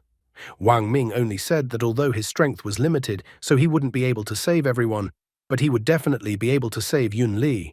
The woman had tears in her eyes as she said this. Longed to be a hero and say fiery speeches, the guy did not have time because the monsters did not want to leave him alive and so again went on the attack. However, the guy could not be taken by surprise and he easily threw the monster aside with his right hand. The aura around the guy changed and he suddenly noticed that the evil spirit's strength seemed to have become stronger. Wang Ming quickly realized that it didn't seem to be as he had assumed and the evil spirit was actually absorbing him. Wang Ming was faced with a dilemma, for despite the danger from the evil spirit, he realized that if he freed himself from the evil spirit's power, the monsters would tear him apart. Now the guy realized that the evil spirit had been waiting for this moment all along. However, he did not despair, but only smiled. He decided to see if he could control the evil spirit or if the evil spirit would devour him. Suddenly, Liu appeared in front of Wang Ming and was attacked by another monster. Out of his last strength, the man shouted to the guy that it wasn't the principal who bought the injections. Wang Ming began to quickly recall all the events that had happened in the nursing home since their arrival. Instantly, a puzzle formed in his mind that the sedative injections were actually bought by the children of the old people. After all, these children were all wishing their elderly parents a speedy death. Yun Li apologizes to Guy that it all happened because of her. However, Wang Ming does not blame the woman as he does not see her fault in the situation. He assures that from the beginning they are all participants in the trial and therefore they were doomed to die. Wang Ming is not desperate and rather quickly comes up with one option. The option he came up with was insane, but he believed that it was their only chance to get out of this place. The monsters were rapidly approaching them, but Wang Ming grabbed the woman's hand and ran with her. He ran towards the door of room 203. Just at this time, the evil spirit card's countdown began. At the last second of the evil spirit card's action, the guy and the woman managed to run into room 203. He thought that he would be able to remove the evil spirit card in this room. After running into the room and trying to close the door of the room, the guy asks which of the monsters chasing them is the child of the old man in room 203. The guy asks the old man's son to look at all the raw meat the old man had left for him. The guy complains that the old man's son didn't even have the courage to visit his father. Wang Ming shames the man, saying that the man left his father alone for his father to rot with all that food. Wang Ming complains that it wasn't him who took bad care of the old man, but that it was all the old man's son's fault. Wang Ming notes that the son wanted his father dead, even though his father raised him. Suddenly, one of the monsters starts reverting to human form, and he notes that even if it's true, it doesn't prove anything. The man complains that his father said he was leaving food for him. However, the food the father left for his son was rotten and stale. The man even noted that his father hid the food in his pockets. To the man, this act of his father was too disgusting. However, after the man's speeches, Wang Ming only became angry.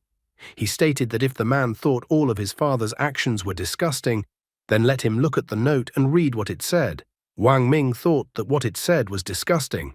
He handed the man the note, and the man was shocked after reading the note. He recalled that when he was in junior high school, he told his father that he liked fresh meat the best.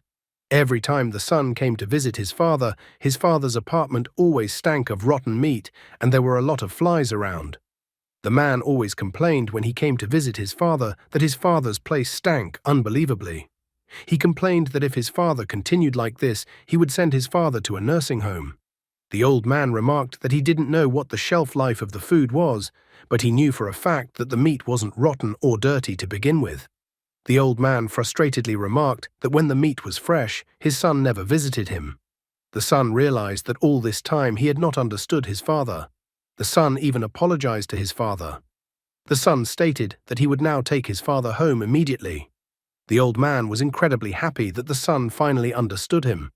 At the same moment, the old man and his son dissolved together as if they had ascended to the heavens, resolving their conflict. Yun Li, watching this moment of father and son reuniting, was surprised and didn't understand what was happening. Only now Wang Ming realized that they had missed one thing, that the assignment was called Weeping Sunset. Sunset is a metaphor for old people. The guy notices that the sunset shouldn't be crying. At the same moment, the monsters stopped their attack, as if expecting some kind of redemption. After that, Wang Ming took one girl to room 204. He reminded the girl that she was complaining that her mother was forgetting everything, that she couldn't even go to the toilet without help. The woman immediately asked Xiaofang if Xiaofang had come to see her. Guy notes that despite the fact that the woman forgets everything, she still remembers the name of her daughter, the one who wanted to abandon her. The daughter, seeing her mom and hearing such important words, cried and said that she was wrong. After that, Wang Ming led the rest of the people behind him to take everyone to mom or dad. One guy grabbed Wang Ming's hand and remarked that he could see that Wang Ming was trying to push his feelings. However, the man remarked that his father always wanted to kill him since the man missed the chance to save his mother for the sake of money. The man realized that his father would not be able to forgive him even after his death. Wang Ming immediately noticed that the man was actually wrong and that the man was not primarily looking for forgiveness from his father, but wanted to forgive himself for his own deed someday. The man, on the other hand, became angry upon hearing Wang Ming say such words. He said that he will never enter the room and will wait for Wang Ming outside to wring his neck with his own hands. Wang Ming doesn't mind and asks the man to wait for him at the door. After that, Wang Ming went into the old man's room. The old man looked at the guy and asked if the guy was leaving already. Wang Ming admitted that it was already time for him to leave. However, lastly, he wanted to confess to the old man that he had lied to the old man earlier, that the old man's son had died. The old man notices that if the guy lied to him, he should have gotten angry. But despite that, the old man didn't want to kill the guy for some reason. However, Wang Ming notices that even though the old man's son didn't die, the son didn't have much time left. The old man wondered what the guy was implying. Wang Ming tells the story that the old man's son is sick and that he needs a heart transplant, but the hospital can't provide the old man's son with a heart. The old man doesn't hesitate for a second and immediately asks if his heart will be suitable for his son. Wang Ming reminds the old man that he wanted to kill his son because the son had abandoned his own mother for the sake of the apartment, and so the old man's wife died. The old man remembered that his wife had actually insisted on refusing treatment, not wanting to burden his son because of her illness. The old man concealed from his wife the fact that he was trying to get his son to sell the house. The old man had not expected his son to refuse to help his parents so decisively.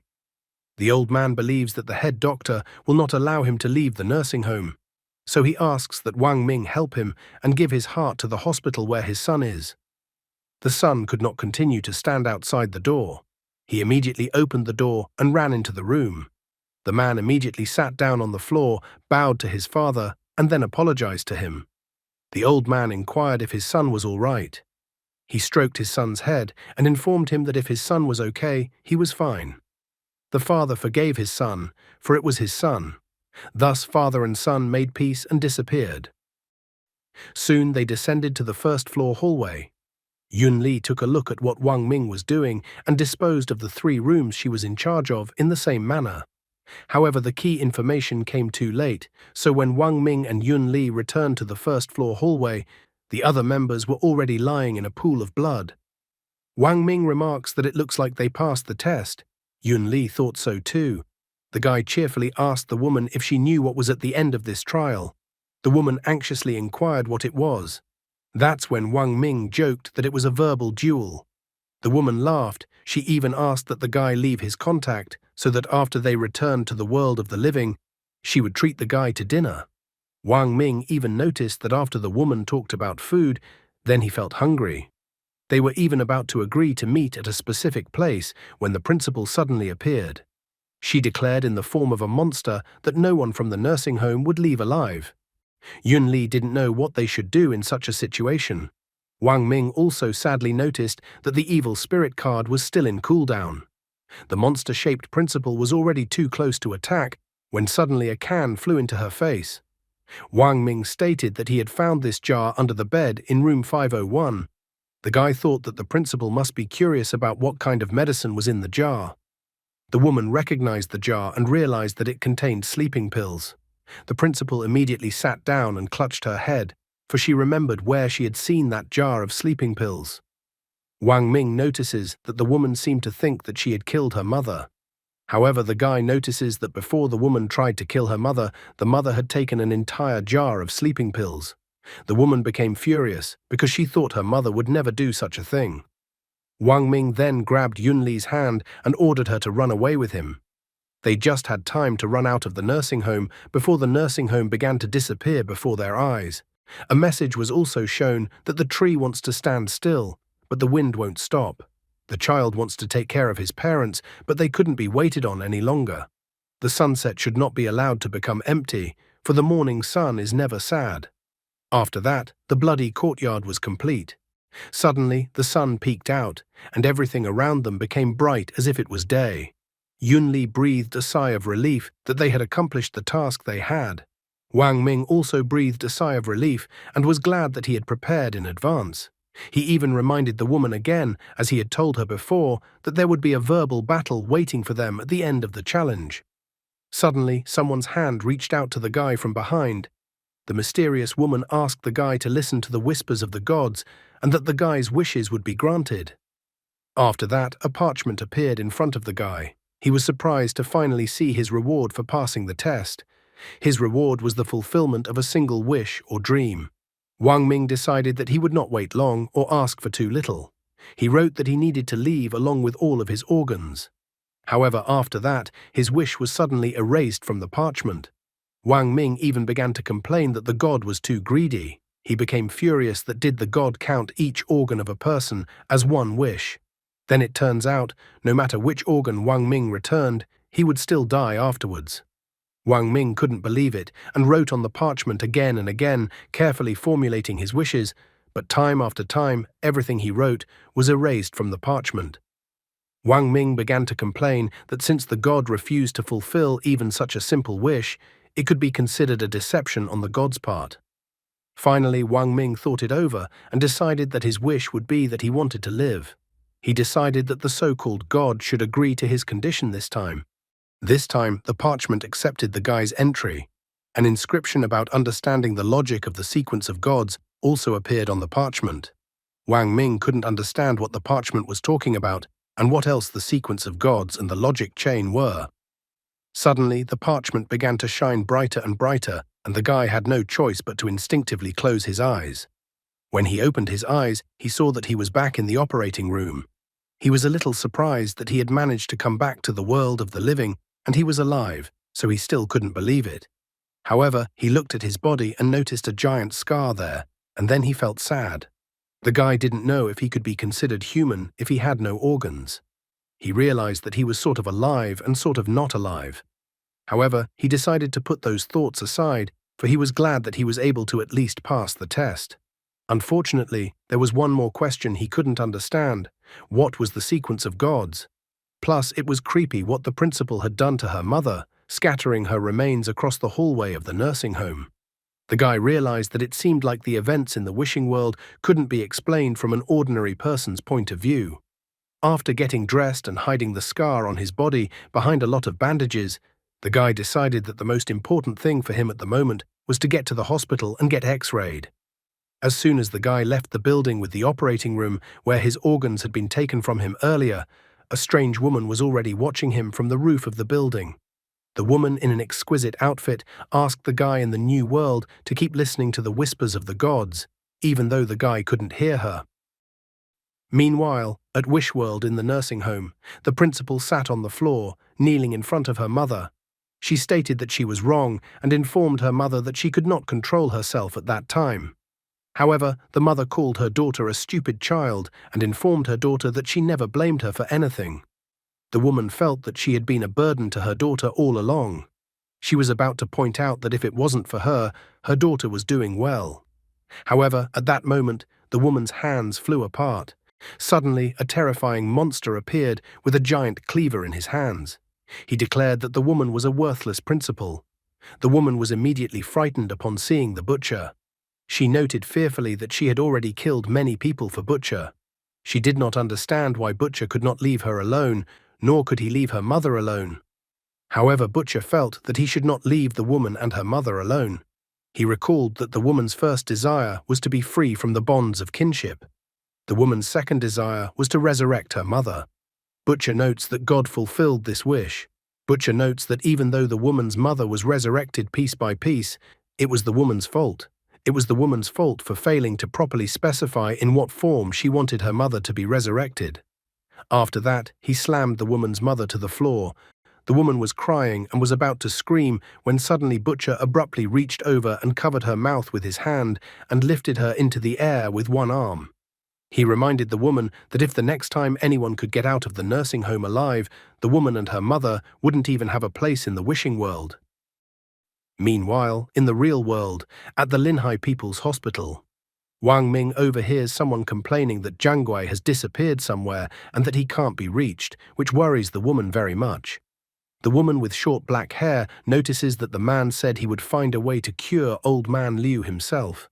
However, another woman called the man a silly boy, because old man Liu was already in a vegetative state and the doctors said he was hopeless.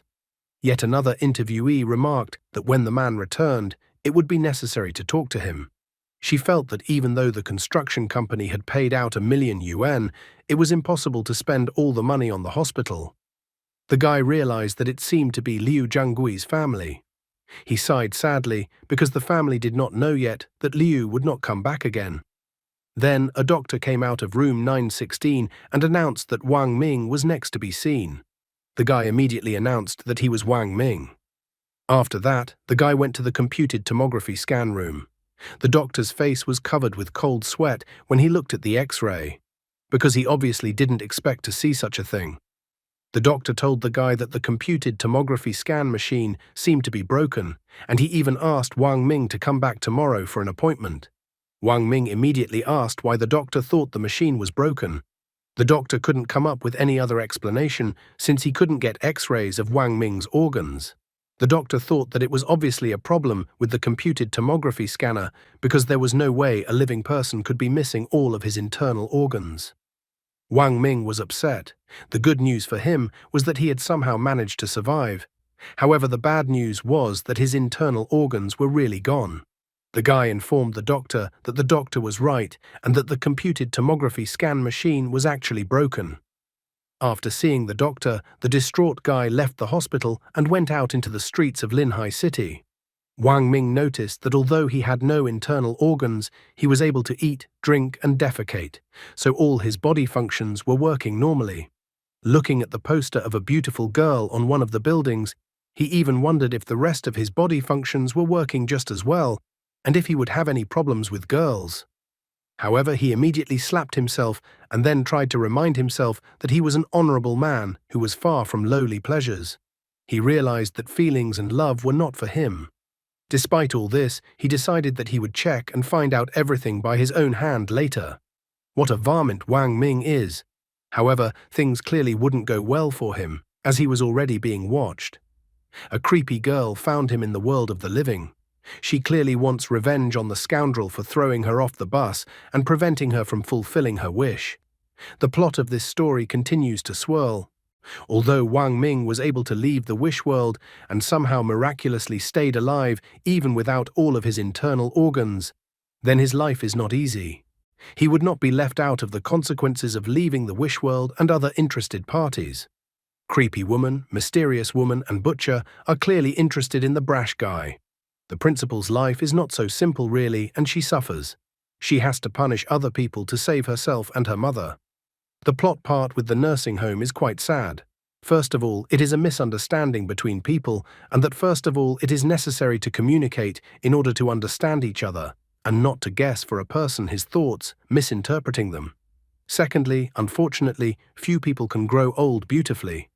Closer to old age, even more horrifying diseases await us, which are incredibly difficult for relatives to deal with. Wang Ming leisurely strolled through the streets of Linhai City. As he walked, he decided to search for information on the internet using his phone. He was interested in any information about all the people he was going through the game with. However, he couldn't find any answers to his questions, and he found the lack of information strange. If Liu Jiangui was to be believed, all the participants in the test in the nursing home lived in Linhai City. There was such a high death rate in the wishing world, but there were no reports of missing people on the internet. Suddenly, someone called his phone, which didn't make the guy happy. As soon as he answered the phone, the supervisor immediately yelled at him because he didn't show up for work. The woman was indignant, anticipating all the guy's excuses. She started making assumptions one after another that he was carrying his grandmother across the street or he was hit by a car. She even pointed out that the guy didn't seem to want to get paid this month. Wang Ming didn't have time to come up with an excuse beforehand, so he asked his landlady not to be angry, because he had undergone a minor surgery and would be at work soon. In an effort to save his life, he completely forgot that he had a job. At the same time, in one of the city alleys of Linhai City, two guys harassed a girl who seemed to stop them from messing with a cat. They began to taunt that Zhu Yao was a homeless girl herself, but had taken to protecting the stray cat. They were amused because the girl was just like the cat, and it was as if she had found a kindred spirit. Tears came to the girl's eyes. She didn't understand how people in front of her could burn the cat she called Xiaobai with cigarettes. However, the guys asked the girl to stop talking idly and give them the cat. They even hinted that if the girl didn't give them the cat, she should repay them in another way. Closing her eyes, the girl offered to give them money in exchange for them to get off the cat. However, these guys didn't want money, they wanted Zhu Yao herself. At the last moment, a blonde guy ran out from around the corner and told the other guys to stop. The blonde guy was a clumsy guy, so he immediately tripped and fell right in front of the guys. The shorter guy immediately started beating him up, recognizing him as the brat Ling Yushu. He even mocked that Ling Yushu wanted to play hero with his pathetic strength. However, despite the beatings, the blonde smiled, asking the guys not to abuse the girl, but to beat him. His words infuriated the guys, and they started beating him harder, saying that they were fulfilling his wish. Ling Yushu didn't give up, noting that if the guys beat him, then they shouldn't touch the girl. The girl begged for the guys to stop beating Ling Yushu. Drooling over the girl, they turned their predatory gazes on her, asking her to do a lot of things for them. Seeing the girl's fear, they were going to beat Ling Yushu even harder if she didn't do what they asked. In the end, they managed to break the girl's fighting spirit, and she made the decision to agree to their condition. Ling Yushu tried to stop the vile guys, but was powerless, and they were already licking at the girl. However, at this moment, a guy who might not receive his salary for this month soon appeared behind them.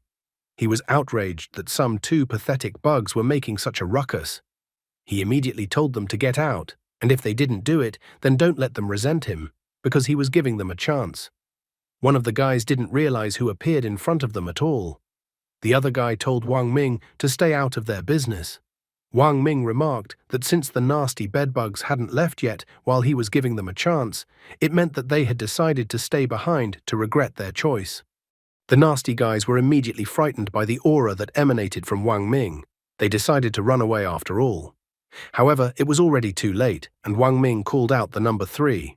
One of the guys frightenedly stated that Wang Ming had missed the digits 1 and then 2 until the digit 3. This was the wrong answer, as the guy was trying to teach how to count to the person holding the bat. Moments later, the nasty guys ran away, apologizing to Wang Ming and crying. They declared that they wouldn't engage in such matters again. Ling Yushu immediately stood up from the ground and started shaking off his clothes from the dirt. He even started bragging that if the guy didn't help him, he would have dealt with the nasty guys himself. Wang Ming just wasn't sure about this. Wang Ming approached the girl and asked if she was all right. The girl seemed to recognize Wang Ming immediately as she called him by name. Wang Ming, on the other hand, was surprised that the girl suddenly recognized him. With a red face, the girl revealed that Wang Ming used to be her classmate. Ling Yushu immediately started bragging that in their school, rescuing girls seemed to be a tradition. Now Wang Ming remembered where he had seen the school uniform Ling Yushu was wearing before. Out of the kindness of his heart, he decided not to break the guy's finger. Wang Ming was in an incredible hurry, so he immediately said goodbye to the boy and the girl as he had to rush to work. After walking a little further down the alleyway, Wang Ming got lost and didn't know where to go next. Just at that moment, a woman appeared behind him and said that he was not going anywhere else. The guy kept trying to remember where he could see the woman in front of him before. The masked woman didn't hesitate and immediately launched an attack on the guy. Wang Ming was a very smart guy, so he instantly realized that the creepy girl was in front of him. The creepy girl moved quite fast, but at the same moment he felt something strange. A familiar feeling overtook him. At the same moment, he began to dissolve right before the eyes of creepy girl, who was desperately trying to get him. Creepy girl didn't have time to catch up to him as the guy disappeared right before her eyes, falling into the wishing world. She was furious that he had fallen into the wishing world at that very moment. Wang Ming didn't have time to realize anything before he was sitting at a giant luxurious table where other people were also sitting. He was trying to realize what had just happened to him. He thought that creepy girl was just an NPC of the wishing world, so he wondered how she ended up in the real world. In addition, he was also interested in another situation because he had somehow miraculously found himself back in the wishing world. He was disappointed that he had been forcibly dragged into the wishing world. The man in the courier suit stood up from his chair, trying to realize where he had gotten to and what kind of people were in front of him. Some of those present already knew that the wishing world existed, even though they had never been to it. Others were still trying to realize what an incomprehensible place they were in and were starting to panic. However, the woman who was sitting across from Wang Ming decided to stop all of this outrage. She told everyone to shut up and look at their plates. Wang Ming, a veteran of the wishing world, only now noticed his plate with a note on it. According to the notes they had in their plates, they got into a house in the cemetery and had to live there for 10 days. Some were too superstitious and thought it was a sure death, and some even wondered if there were ghosts in the wishing world. Considering that the house was in a graveyard, this was very important information. After reading the note and highlighting keywords like graveyard, sorrow, Wang Ming realized that the trial would be quite gloomy this time. Someone suddenly declared for the others not to panic, as their situation wasn't that bad. The guy recognized the voice that sounded and discovered that Ling Yushu and Zhu Yao were at the table. It surprised him too much that the three of them had somehow miraculously entered the wishing world. At this moment, they were in the wishing world, in the dining room on the first floor of the villa, where it was incredibly beautiful and bright.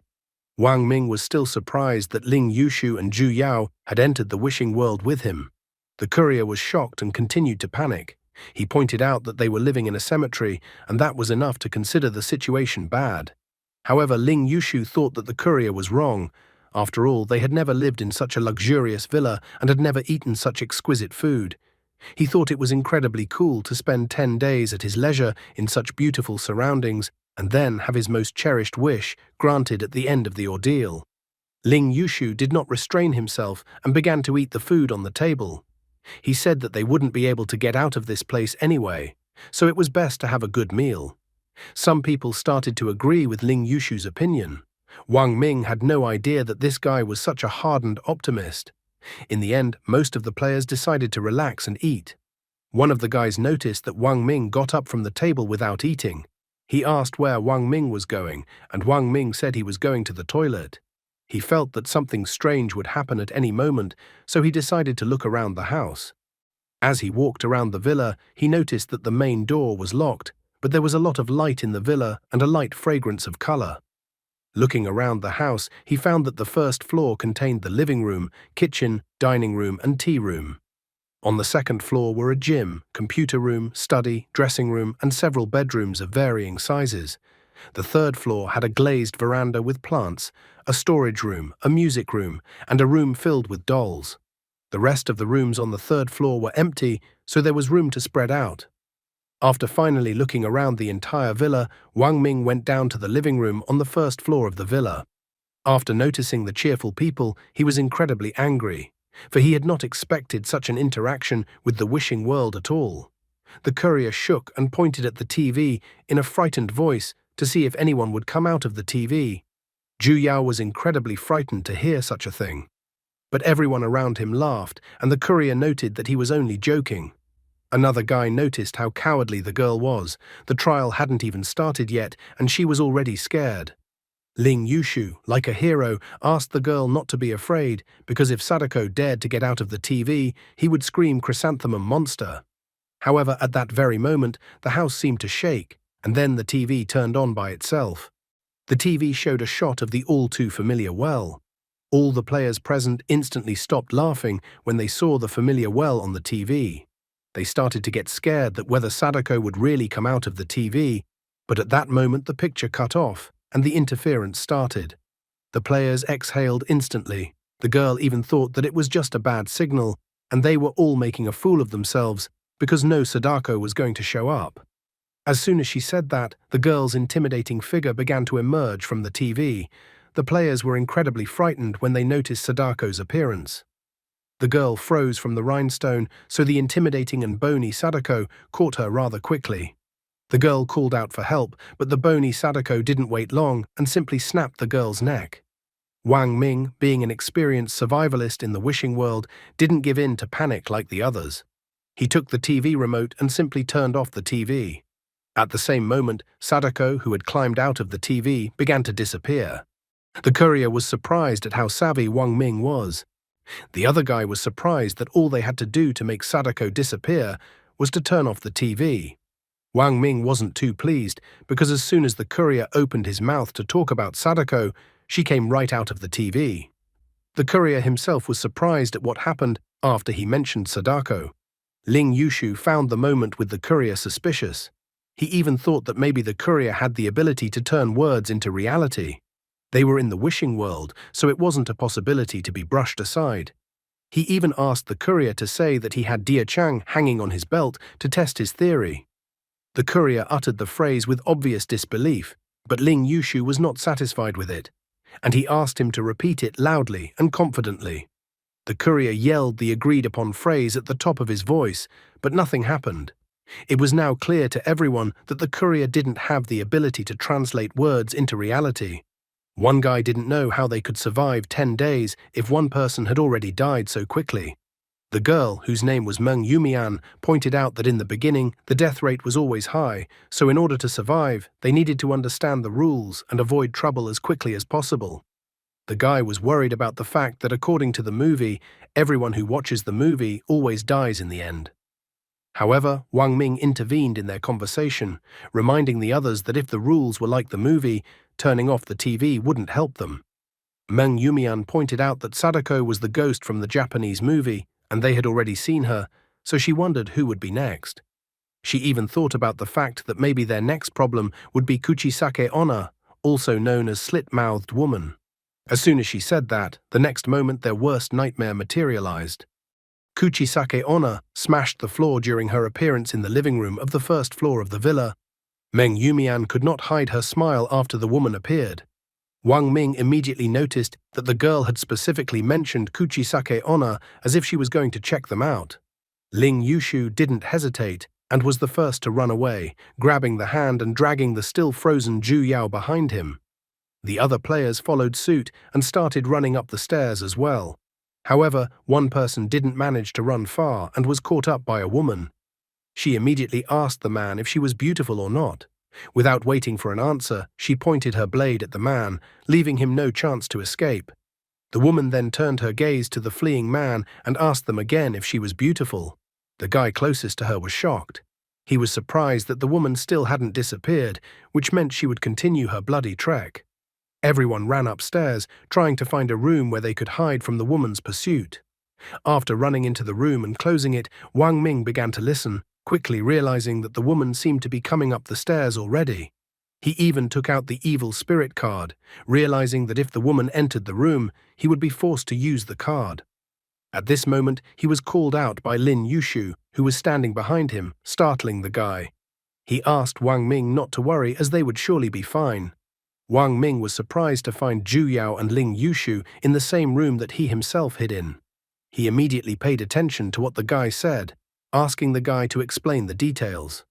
Ling Yushu didn't hold back, immediately pointing to the evil spirit card and explaining that this was an item Wang Ming must have gotten in his previous game. Ling Yushu stated that he had also obtained a special ability in his previous game, the name of which was Luck. Wang Ming was surprised after realizing that the guy meant the God sequence by special ability. Ling Yushu was delighted, noting that he immediately realized that Wang Ming was not an ordinary person.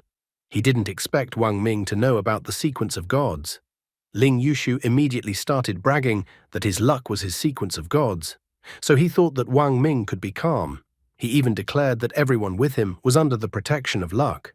Ling Yushu even loudly announced that there were many rooms on the second floor, so with his luck ability, they definitely wouldn't be found by Kuchisake Onna. As soon as he said that, the woman was already knocking on the door of their room, asking if she was beautiful. Wang Ming was displeased, for he had almost believed the guy's words, but it had all turned out to be more bad luck than good fortune. Ling Yushu took his eyes aside in shame, believing that it was all just a fluke. Kuchisake Onna was already in the middle of breaking down the door of the room, which was incredibly frightening to the two guys and the girl. After making a hole in the door, the woman decided to make a reference to the movie The Shining. She only had one wish, to make everyone as beautiful as herself. Ling Yushu couldn't understand why the woman chose the door to their room. Zhu Yao was already crying with fear, so scared was she. A moment later, Kuchisake Onna broke the remains of the door to the room. Wang Ming realized that he had no choice but to use the evil spirit card. As soon as the woman got too close to him, he immediately activated the evil spirit card. He was finally sick of the question of whether she was beautiful, so trying to put all his strength into his punch, he asked that in her next life the woman not be so beautiful. Grabbing the woman's face, Wang Ming instantly slammed her to the floor with incredible force, causing the chandelier underneath their floor to shake from side to side. Wang Ming struck again and again, laughing as he did so. The others came to watch the frightening performance. One girl thought that Wang Ming was incredibly strong. Someone even paid attention to what was behind the guy's back. Someone even thought the guy was scarier than any devil. Ling Yushu immediately stood up for Wang Ming, pointing out that while everyone else was just standing there with their mouths hanging open, Wang Ming was risking his life by fighting Kuchisake Onna. He was even willing to fight Tyrant. The girl did not know who the name Tyrant was. The guy was surprised that the girl had never heard of Tyrant. In the end, he thought that the girl was too young to know about Tyrant from Resident Evil. Ling Yushu immediately ran up to the guy to cover his mouth, reminding him that they were not allowed to talk about such a thing. Based on the past rule, as soon as they named a monster, it would immediately appear. This time was no exception, so the monster immediately began to appear in front of them. Wang Ming only turned around when he heard the noise, and the monster immediately appeared in front of his face. Reflexively, Wang Ming was startled and punched the monster in the face, trying to push it away from him. This time, the monster was not alone, but in large numbers. All of them rushed towards Wang Ming. The others immediately rushed to run away, only throwing up more problems for Wang Ming. Zhu Yao was not willing to just leave the guy in trouble like that. Ling Yushu asked the girl not to be afraid, because he could help the guy. Ling Yushu grabbed a piece of door that was lying under his feet, and then used his divine sequence to throw the piece of door at the monster. The piece of door only lightly hit one monster on the head. The other monsters bewilderedly settled on the piece of door that fell right in front of them. The monsters immediately turned their heads towards the one who threw the piece of door. Zhu Yao and Ling Yushu were incredibly scared, and the guy even started apologizing to the monsters. The monsters, as if seeing their new prey, instantly all rushed towards them. Wang Ming didn't let the monsters devour themselves, grabbing one piece of Kuchisake Onna's scissors. Ling Yushu at this time was already saying goodbye to his life while hugging Zhu Yao. He was apologizing to the girl for hurting them because of him. However, at the last moment, Wang Ming reached them and destroyed a monster with his blade. One of the monsters tried to sneak up from behind and grab the guy's shoulder. Wang Ming got all pissed off at such a ridiculous attack by the monster, So he immediately rushed to attack the remaining monsters, lightning fast to destroy the monsters that attacked them. After finishing destroying the monsters, Wang Ming immediately ordered that from now on, no one should mention the names of the monsters, or better yet, no one should dare to mention any monsters anymore. At the same time in the real world, the girl was traveling at full speed on a motorcycle. Suddenly she stopped in the alley where Wang Ming had disappeared earlier. Through the earpiece, the girl, whose name was Xiao Wang, was asked if there were any findings.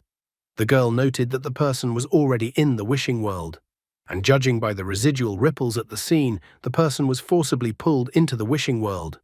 Looking at the data, Xiao Wang was surprised because it looked like the wish monster had already appeared in this place. The girl immediately received a message that a special group was already moving in to help her. The interlocutor was also about to arrive, telling the girl to be careful. Xiao Wang understood the order she received, staying behind to wait for reinforcements. Looks like the guy will never escape from the wishing world alive, and everything will only end with his death. Only one thing is certain about the guy's fate.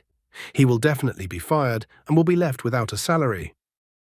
The countdown to the end of the mission was still 10 days, and the mission had only started 2 hours ago. The surviving players gathered in the living room on the first floor. Some began to complain that it had been so little time since the start of the trial, and already there had been such terrible consequences. People were panicking, not knowing how they would survive the next 10 days. They were no longer having as much fun as they had at the beginning of the trial. One guy decided to get more food and keep hiding so he wouldn't run into any more monsters. Wang Ming informed Zhu Yao and Ling Yushu that since the door to the room they were hiding in was broken, there were now no rooms available on the second floor. The guy then asked them if they would go to the third floor with him. Ling Yushu instantly agreed he was willing to follow the guy to any place. Meng Yumian meanwhile kept her eyes on the back of the departing Wang Ming and his new friends. Soon, Wang Ming, Zhu Yao and Ling Yushu went up to the third floor of the villa. As soon as they found a suitable room, then Ling Yushu immediately started massaging Wang Ming's shoulders. He was curious to know more about Wang Ming's divine sequence. The guy couldn't help but admire how awesome Wang Ming was. Wang Ming was not easy at this moment. A cool sweat was protruding on his face. He noticed that the evil spirit's influence on him was getting stronger and stronger, so he wanted to use the evil spirit card as little as possible. Wang Ming decided to talk to the others since they had such a chance. He noticed that the two of them were high school students, and that they had nothing better to do, that they suddenly decided to participate in a wishing game. In addition, evaluating Ling Yushu's stories, the guy guessed that this wasn't the first time they had entered the wishing world. Snuggling into the pillow that was in her hands at this moment, Zhu Yao confessed that this was the second time she had entered the wishing world. She didn't have any items or divine sequence. She had heard from others that the method of wish fulfillment was very strange, so she didn't let the god grant wishes.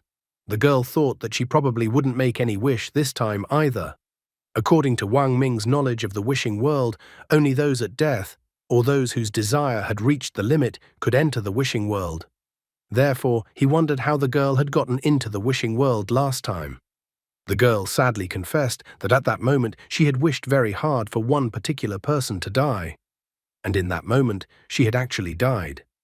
As if agonizing over a headache, the guy grabbed his head with his left hand. He thought that it was probably about some school bullies.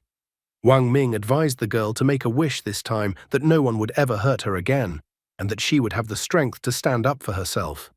After hesitating for a bit, the girl agreed with the guy's advice. Wang Ming then looked at the blonde guy who had been beside him all this time. Ling Yushu confessed with bitterness in his heart and almost shed a tear that money was very hard at home. Ever since he was little, his mother had told him that poor people had to grow up early. He wanted to continue his story further, but Wang Ming cracked him lightly on the head with his hand, telling him to speak normally. Ling Yushu complained that he just wanted to create the right atmosphere. He admitted that this was the third time he had entered the wishing world, and although he had been lucky enough to pass the previous 2 times, he hadn't been able to obtain any items. However, he did obtain an ability. He had comprehended the divine sequence called luck. Wang Ming was surprised that the guy had been tested twice in the wishing world and still couldn't fulfill his wish. Ling Yushu thought that it was because his wish was very great and noble. His wish was to put an end to the wishing world. The guy knew that even in the wishing world, not all wishes could come true, but he believed that someone had to do it all the time to destroy the wishing world. Looking back on his life, he believed that the wishing world should not exist. Ling Yushu wondered to Wang Ming if they would be able to grab his leg after such revelations. He was even willing to become Wang Ming's adopted son, remembering the story of Xu Piaoling wandering for half his life, only regretting that he had not met a wise master. Wang Ming was slightly surprised that he couldn't find the right words.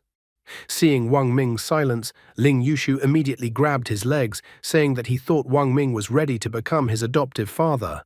Wang Ming told the guy to let go of his legs. Zhu Yao immediately asked if she should also call the guy her foster father. At this moment, someone knocked on the door of their room. Wang Ming, Zhu Yao, and Ling Yushu were immediately alert. Wang Ming asked who was knocking on their door. The girl behind the door said that she had some information she wanted to share. Opening the door slightly, Wang Ming was slightly surprised to see the girl in front of him.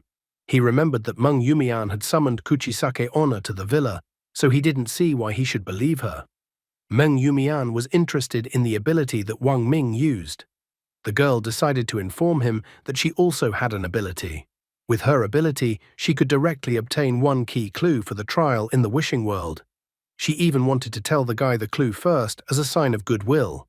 Wang Ming was greatly surprised that there was even an ability to directly obtain a key clue to pass the trial. He immediately pointed out that this is a real scam and the use of cheats. Meng Yumian confessed that her clue said that there was actually a traitor lurking among the test participants. This news came as a complete surprise to the guy. The girl said that she had been through one test before, then one of the participants was a monster from the very beginning. He mixed with the other participants, constantly separated them, and secretly killed those who remained alone. There were over 100 people participating in that wish trial, but only 4 people survived in the end. Meng Yumian confessed that she came to the guy because he had a strong attack ability. She thought that if the guy could kill the traitor who was hiding among the participants, they could spend the remaining time in peace. Wang Ming thought that since the girl came to him and told him everything, she might already have a specific person who is the traitor. However, the girl didn't know the name of the traitor, but she thought that she would be able to figure him out very easily, because it was enough to use the elimination method. She noted that the guy had eliminated all the dangers before, so he could be excluded, and of course she also decided to exclude herself from the list of suspects, justifying it by the fact that she voluntarily told the guy the clue. She then inquired if Wang Ming knew the 2 people who were behind his back.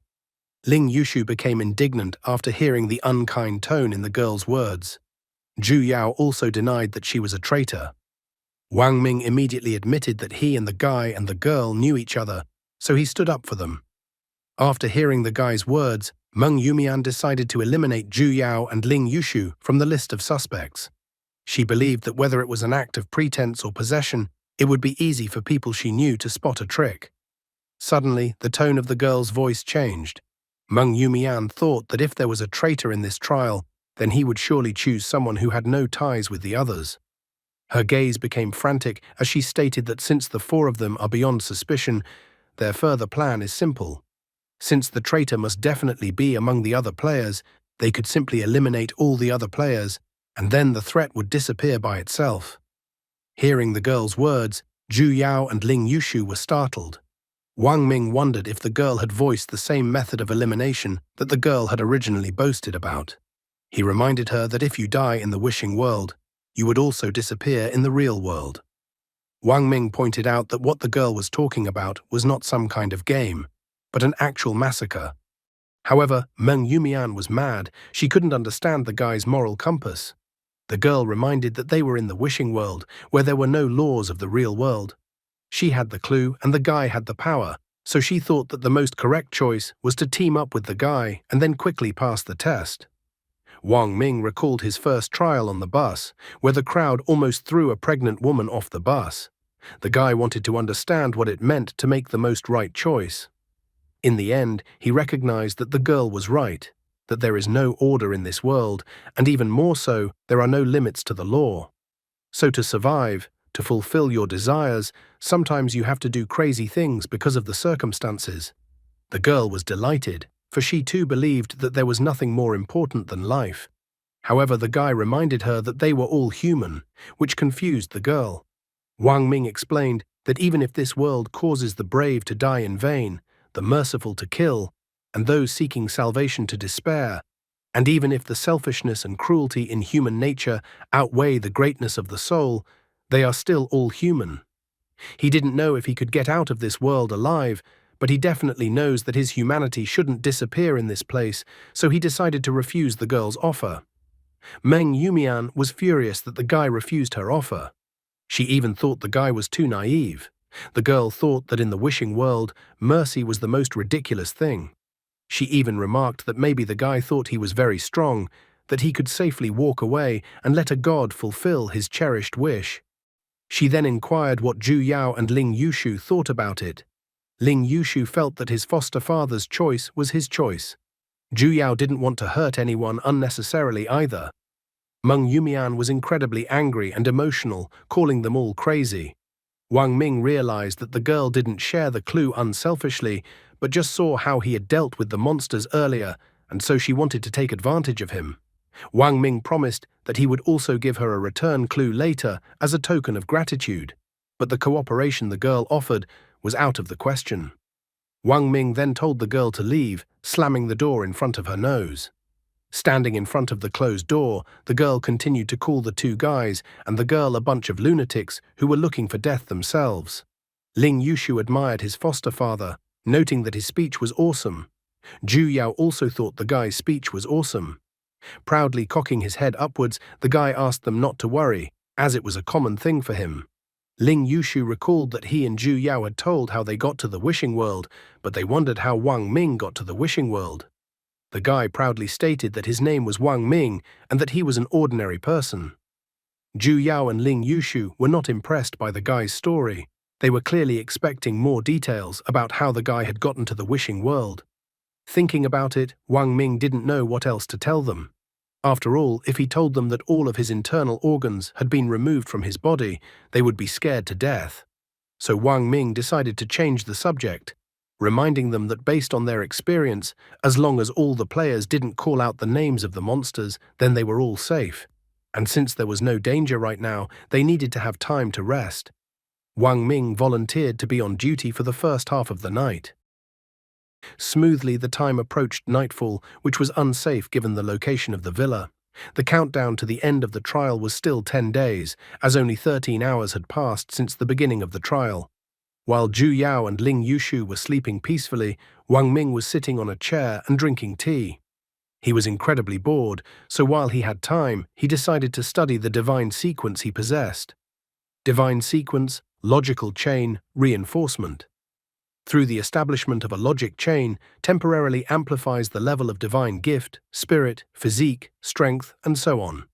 The guy was surprised to learn that divine sequence had levels. Spirit, physique, strength were all clear to him, but he didn't understand what a divine gift level was.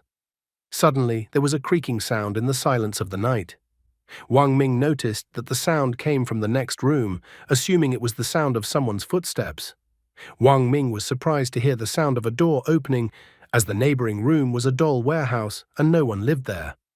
From this noise, Ling Yushu woke up abruptly. He immediately asked his foster father what the sound was coming from the hallway. Wang Ming asked the guy to calm down while he was about to go to see where the noise was coming from. Wang Ming slowly walked to the door and then looked through the door peephole. Based on the sound coming from the door, he assumed that whoever was making the sound must be at the door, but there was no one there. There was no one outside, but the guy could clearly hear someone knocking on their door, which scared him incredibly. However, at this moment, Ling Yushu called out to him, instructing him to look at the gap at the bottom of the door. The guy leaned toward the door, revealing small feet behind the door. Now he was not surprised that no one could be seen through the door peephole, for it turned out that one of the dolls was knocking on the door.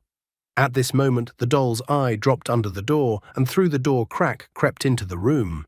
He appeared incredibly quickly and unexpectedly right in front of the frightened guy's face. Wang Ming abruptly got up from the floor, and Ling Yushu approached him from behind. The guy complained, noting that he didn't believe that Ling Yushu had a divine sequence. Luck, after all, there were a large number of rooms in the villa, but the monsters somehow came to them first. Ling Yushu couldn't understand why this was the case either. Wang Ming was already too tired of all these monsters and mystery. With a powerful swipe of his left foot, he stomped the eye that had rolled into their room.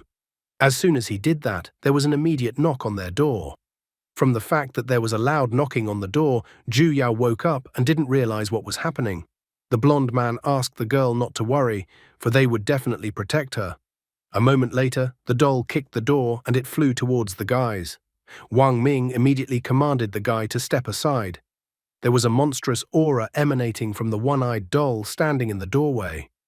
Ling Yushu couldn't figure out what they should do in such a situation. Wang Ming couldn't find any other solution but to fight, so he lightning-fast rushed towards the doll. The doll also didn't wait for its fate, rushing towards the guy.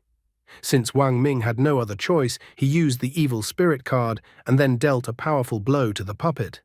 However, at this moment, a huge number of plush toys and dolls appeared in the doorway of the room.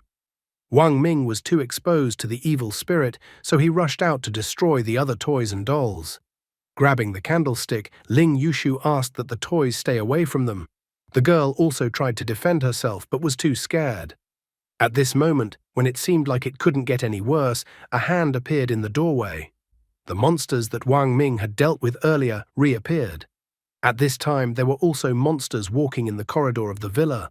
As it turned out, the night parade of 100 demons had begun, which was not surprising considering that the villa was located in a graveyard. Screams for help could be heard throughout the villa from the players who had been captured and taken by surprise by the monsters. Before their deaths, the players couldn't understand where so many monsters had come from. With a powerful arm strike, Wang Ming sent Kuchisake Onna to the floor. A frightening aura emanated from him as he approached Kuchisake Onna. The guy didn't understand why so many monsters appeared this time. He wondered who had activated the mechanism for so many monsters to appear. He realized that if things continued like this, the 3-minute evil spirit card wouldn't save him. The evil spirit, sensing an opportunity, immediately began to offer the guy a deal, promising to give the guy more time and more power. In addition, he promised that this way the current crisis would definitely be resolved. However, the guy grabbed the evil spirit, not wanting to make a deal with him, because he did not know the terms, but nothing good was definitely not waiting for him after the deal. So the guy did not let the evil spirit take advantage of his weakness, deciding to survive without the evil spirit. The evil spirit didn't insist on the deal, wanting to see how the guy could manage without his help. Ling Yushu complained that his skill seemed to have a cooldown. He tried to activate his divine sequence again and again while shouting the word luck. It turned out that luck was currently a passive skill, so it couldn't be activated. Wang Ming disappointedly remarked that random wouldn't save a noob and donate wouldn't change fate. A multitude of toys surrounded Ling Yushu and then rushed at him to attack. Wang Ming told him to dodge the attacks. Grabbing the candlestick like a baseball bat, the girl asked the toys to stay away from her. The blonde man was still trying to fend off the toys as he continued his prayers for his luck to finally work. However, at that very moment, a monster appeared in front of him. That's when the guy felt like he was finished. He remembered how, when he was little, his father used to beat his mother while he cried in the corner. The father complained, insulting his wife in every possible way, that instead of giving him money to win back his gambling, she had gone and bought a cake. The woman begged her husband to stop gambling, reminding her husband that today was their son's birthday. However, this did not stop the man, and he told the woman to give him the money immediately, or he would kill her now. The poor helpless boy kept crying, asking his father to stop beating his mother. One night, the scoundrels took advantage of his mother. Then the beaten and destroyed woman was offered 500,000 yuan in exchange for her silence. Seeing the money involved, the husband promised to kill his wife if she didn't sign the papers the scoundrels needed. He was so happy to get the money when his wife signed the settlement agreement. That's when the boy first heard about the wishing game, because his father was so happy that the wishing game was real. His father had passed the test in the wishing world by asking for 500,000 yen with his wish, and this was the vile way his wish was granted. The poor boy was in complete shock at that moment. It was at that moment that Ling Yushu promised that he would definitely put an end to the wishing world. Being under the onslaught of a large number of toys, Wang Ming wondered if the blonde man's ability would work this time. Glowing golden in color and with a newfound determination to fulfill his most important wish, the guy was confident that he would succeed this time. It's not for nothing that they say, be afraid of your wishes. I wonder if Yun Li, the pregnant girl who, like Wang Ming, also survived the ordeal at the nursing home, will make an appearance in the future. It's only the first night, and already so many players are already out of this trial, and they still need to stay in the villa for 9 days. Is there a traitor among the players? Was there really someone who activated the night parade of 100 demons? Ling Yushu successfully managed to repel the monster's attacks with his ability. Even though the monsters surrounded him from all sides, he maintained his fighting spirit. The monsters didn't hold back either and rushed to attack. At the same time, the puppets ran up to the guy from behind and grabbed his legs. Ling Yushu couldn't keep his balance and immediately fell face down on the floor. Wang Ming immediately became indignant, not understanding whose idea it was to release Boruto and that it was not interesting at all, and also lasted a short time. The monsters with happy smiles encircled the guy who was still lying on the floor. Ling Yushu immediately asked for someone to rescue him. At this moment, Wang Ming saw something. The previously fearful Zhu Yao rushed with a candlestick towards the monster that was next to the guy. She put the candlestick into the monster's mouth so that the monster couldn't bite her. The girl, with her last strength, and still in a scared and trembling voice, told the monster to stay away. She thought back to all the support Ling Yushu had given her, how he had found a restaurant that had really good food and wanted to treat her, how he found that bastard who was hurting her and beat him up again. He was worried that the girl wasn't answering his calls. The guy was worried that the girl's stepfather was hurting her again. The guy was even willing to call the police to help the girl. He was the only person helping her, so she was willing to risk her life to save his, despite being incredibly cowardly. The girl was desperately fighting for her life. Wang Ming struggled to dodge the monster's attacks. He was extremely uneasy at this moment. Looking around the third-floor room they were in, he realized more and more that it couldn't go on like this for much longer. Wang Ming also still didn't understand how to use the divine sequence. He found it strange that he suddenly needed to shout like Ling Yushu to activate the divine sequence. In the end, he gave up, telling his logic chain to work. He wanted to channel the divine sequence to enhance his strength. However, he suddenly discovered that the logic was wrong.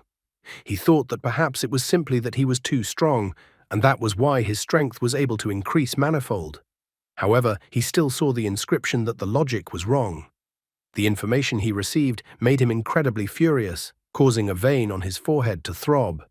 When the monsters got too close to him, he suddenly found a solution to his problem. He stated that because he practiced regularly, therefore his strength was extremely great. Only after this answer, everything around him glowed green, and a sign that his logic was correct showed up. Due to him answering correctly, the use of his divine sequence was approved.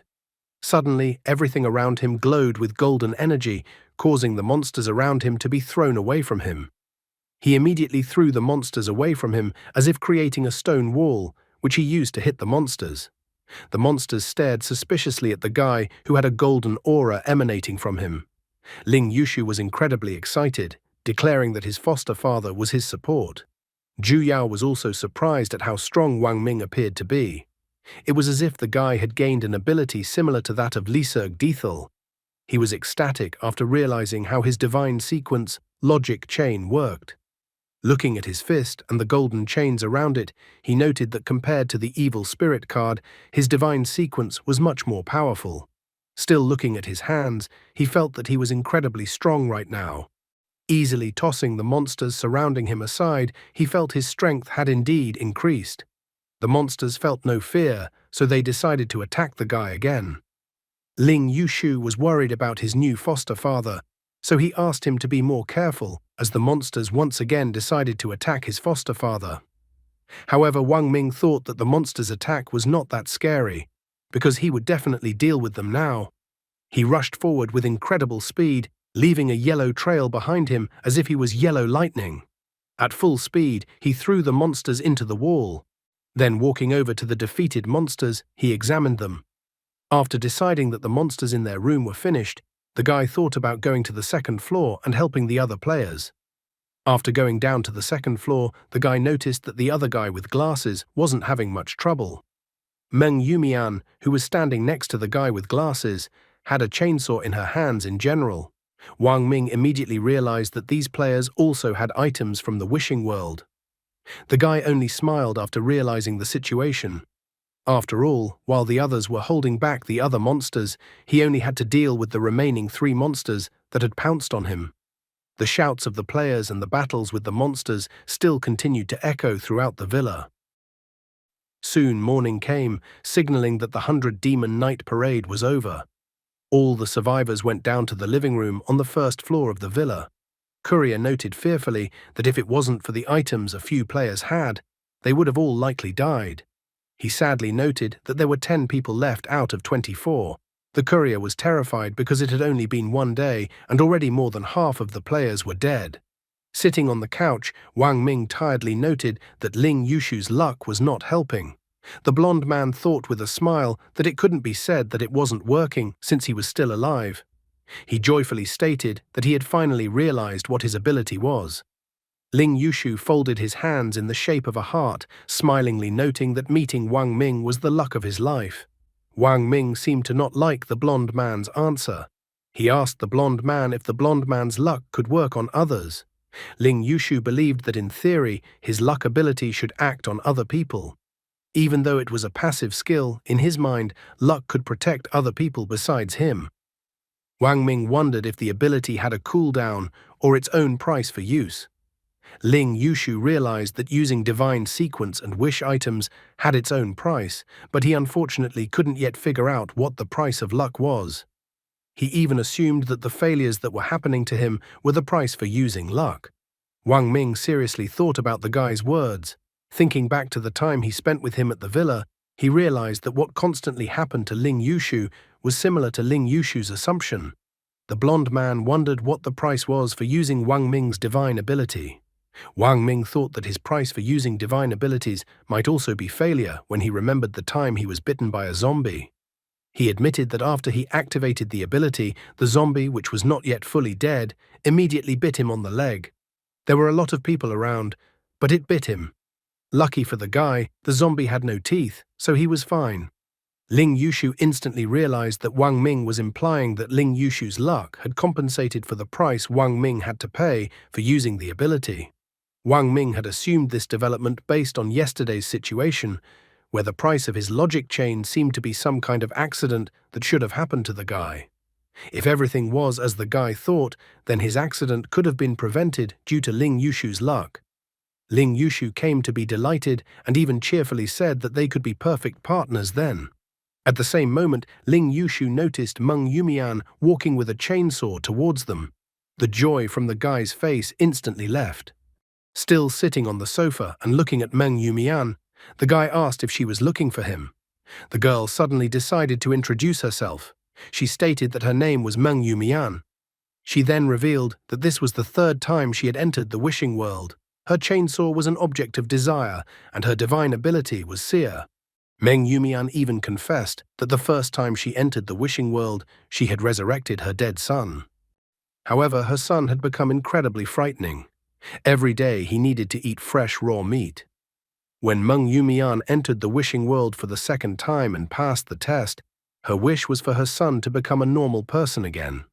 Her wish was granted, but her son soon fell ill with leukemia. Meng Yumian wished this time to make a wish that her son's body would become completely healthy. With a frightening look, she declared that once she passed the current game, her son would be fine. The girl put her chainsaw on the floor, then knelt down and cried. Sobbing, she confessed that she had told the guy all her cards. She was well aware that she was selfish, but nevertheless she was a mother who would stop at nothing for the sake of her child. Meng Yumian stated that the guy saw for himself what happened last night. So many people had died last night, so she believed that if they didn't deal with the traitor, there was no chance that they could survive the next night. Kneeling down, she begged the guy to team up with her and kill the others, so that together they could end the nightmare they all found themselves in. Wang Ming questioned the girl if he understood correctly that her divine sequence was called seer. The girl confirmed that her divine sequence was called seer. which was why she was able to find out the key information that there was a traitor among the players. After listening to her explanation, the guy clearly pointed out that he couldn't be sure that the girl herself wasn't a traitor. Kneeling on the floor, Meng Yumian didn't understand what Guy was saying to her. Wang Ming explained to her that although she had a good reason, since a real mother would do anything for her child, but he couldn't exclude the girl from the list of suspects. After all, the real traitor, like the girl herself, wants to kill the other players. Getting up from the floor, the girl realized that the guy just couldn't trust her. Wang Ming admitted that his original intentions haven't changed, so he refuses to pass the current test by killing other players. Otherwise, he would have killed all the players long ago, as none of them were his equals. After thinking over the information she received, the girl realized what the guy was trying to convey to her. Upset, but determined to do everything in her power for her son, she left the 3 players. Looking after her, Ling Yushu decided to ask her adoptive father if the girl would start acting on her own. Wang Ming believed that the girl was incapable of taking action. Previously, she didn't dare to act alone because she was afraid that there was someone among the other players that she couldn't handle. After last night, Meng Yumian realized that the one who was chopping monsters with a cleaver was almost equal to her, and since they didn't cooperate with the girl, she wouldn't dare to act. After listening to his adoptive father, Ling Yushu wondered what they should do next. Pondering his next steps, Wang Ming suggested that if he continued to stay close to Ling Yushu, he could use Ling Yushu's divine sequence to avoid being absorbed by the evil spirit. Therefore, he pointed at the blonde man with the index finger of his right hand and stated that he should look for clues. He reminded the blonde man that he had luck. Wang Ming told the guy to walk around the villa and maybe then the guy could find the key clue. Ling Yushu was greatly surprised to hear such a mission. He thought that what Wang Ming was telling him was to suit the protagonist's aura, and he himself didn't consider himself a protagonist. Wang Ming stated that he wasn't kidding about looking for clues. The last time he himself had entered the wishing world, he had only been able to pass the test by avoiding the trap by following various scattered bits of information. This time, it was much worse, as other than the information about the traitor that Meng Yumian had provided, they didn't have any clues. The countdown to the end of the mission was 9 days, and the progress on the clues was 0. Ling Yushu then turned to Zhu Yao.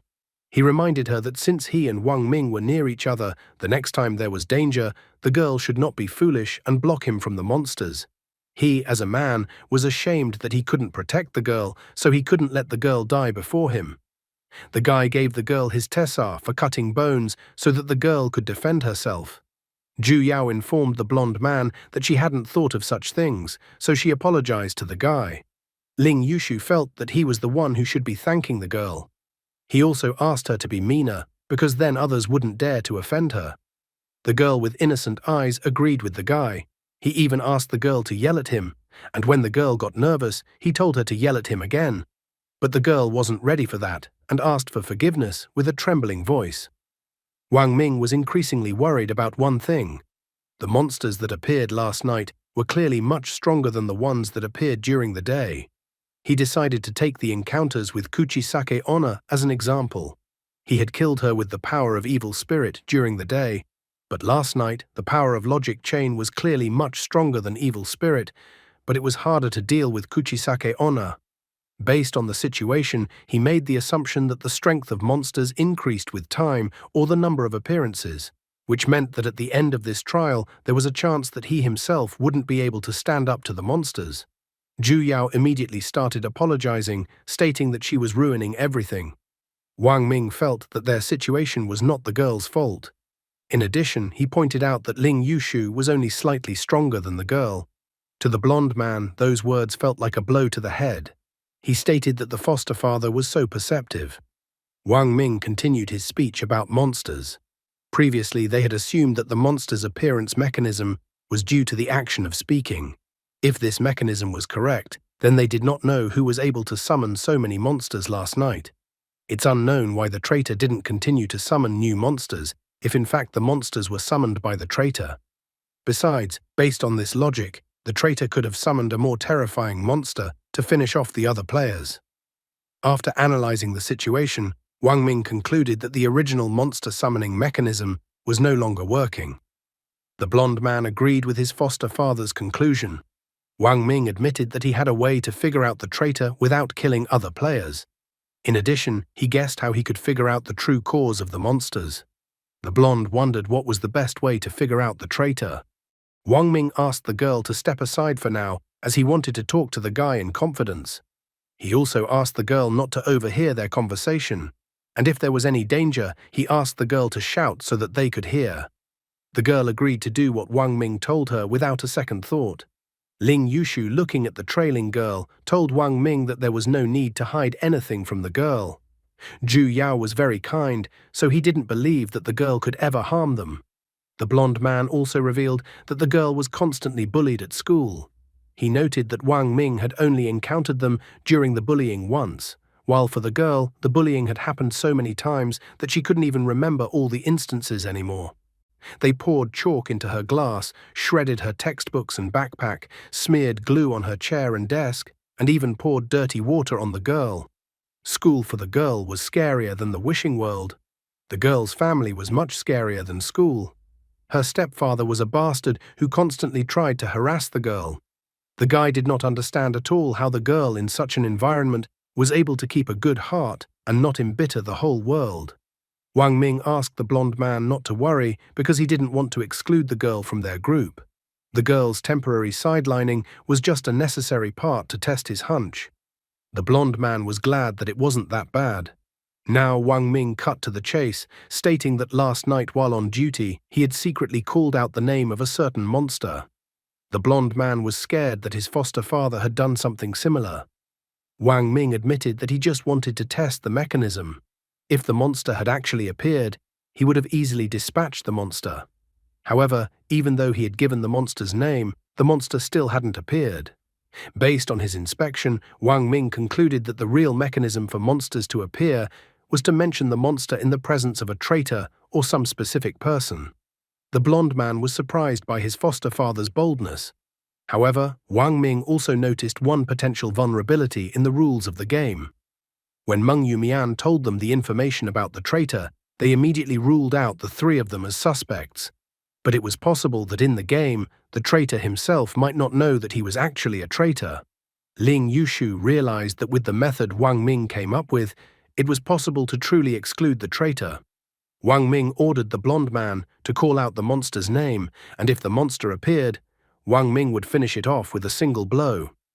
Ling Yushu raised his right hand up and told the fallen maiden, the Queen of Spades, to appear. However, the monster never appeared beside them. Wang Ming was encouraged that the method seemed to be working, so he told the guy to continue and name some more monsters. Ling Yushu didn't hold back in his choice of monsters. He declared for the Black Mountain Elder to return Nezuko to him. He then informed Kibutsuji Muzan that he had Blue Spider Lily. In addition, he stated that for the sake of Satoru Gojo, Ryomen Sukuna should show up in front of him and die. Wang Ming found himself slightly surprised by the choice of monsters from the guy's side. He stated that the blonde man was incredibly brave. After all, if Sukuna appeared in front of them, how would they be able to defeat him? The blonde man even wondered if the foster father wouldn't be able to defeat Kibutsuji Muzan. However, Wang Ming exhaled as the monsters that the blonde man had named had not appeared, which meant that he could rule himself and the blonde man out as suspects. According to his plan, the next thing they had to do was to find an empty room and then summon the other players and check on them one by one to find out which one of them was the traitor. Wang Ming kneaded his hands in anticipation, waiting to meet the traitor. Would Wang Ming be able to stand up to Kibutsuji Muzan and Ryomen Sukuna at the same time, given how quickly the blonde man called them and everyone he called would show up? What do you think of this story? Should we do part 8 of this manhwa? And that's all for today. Thank you very much for watching the video. If you would like to see a sequel, please like, subscribe to the channel, and leave your wishes in the comments. You can also subscribe to Telegram to know about new videos. Bye everybody.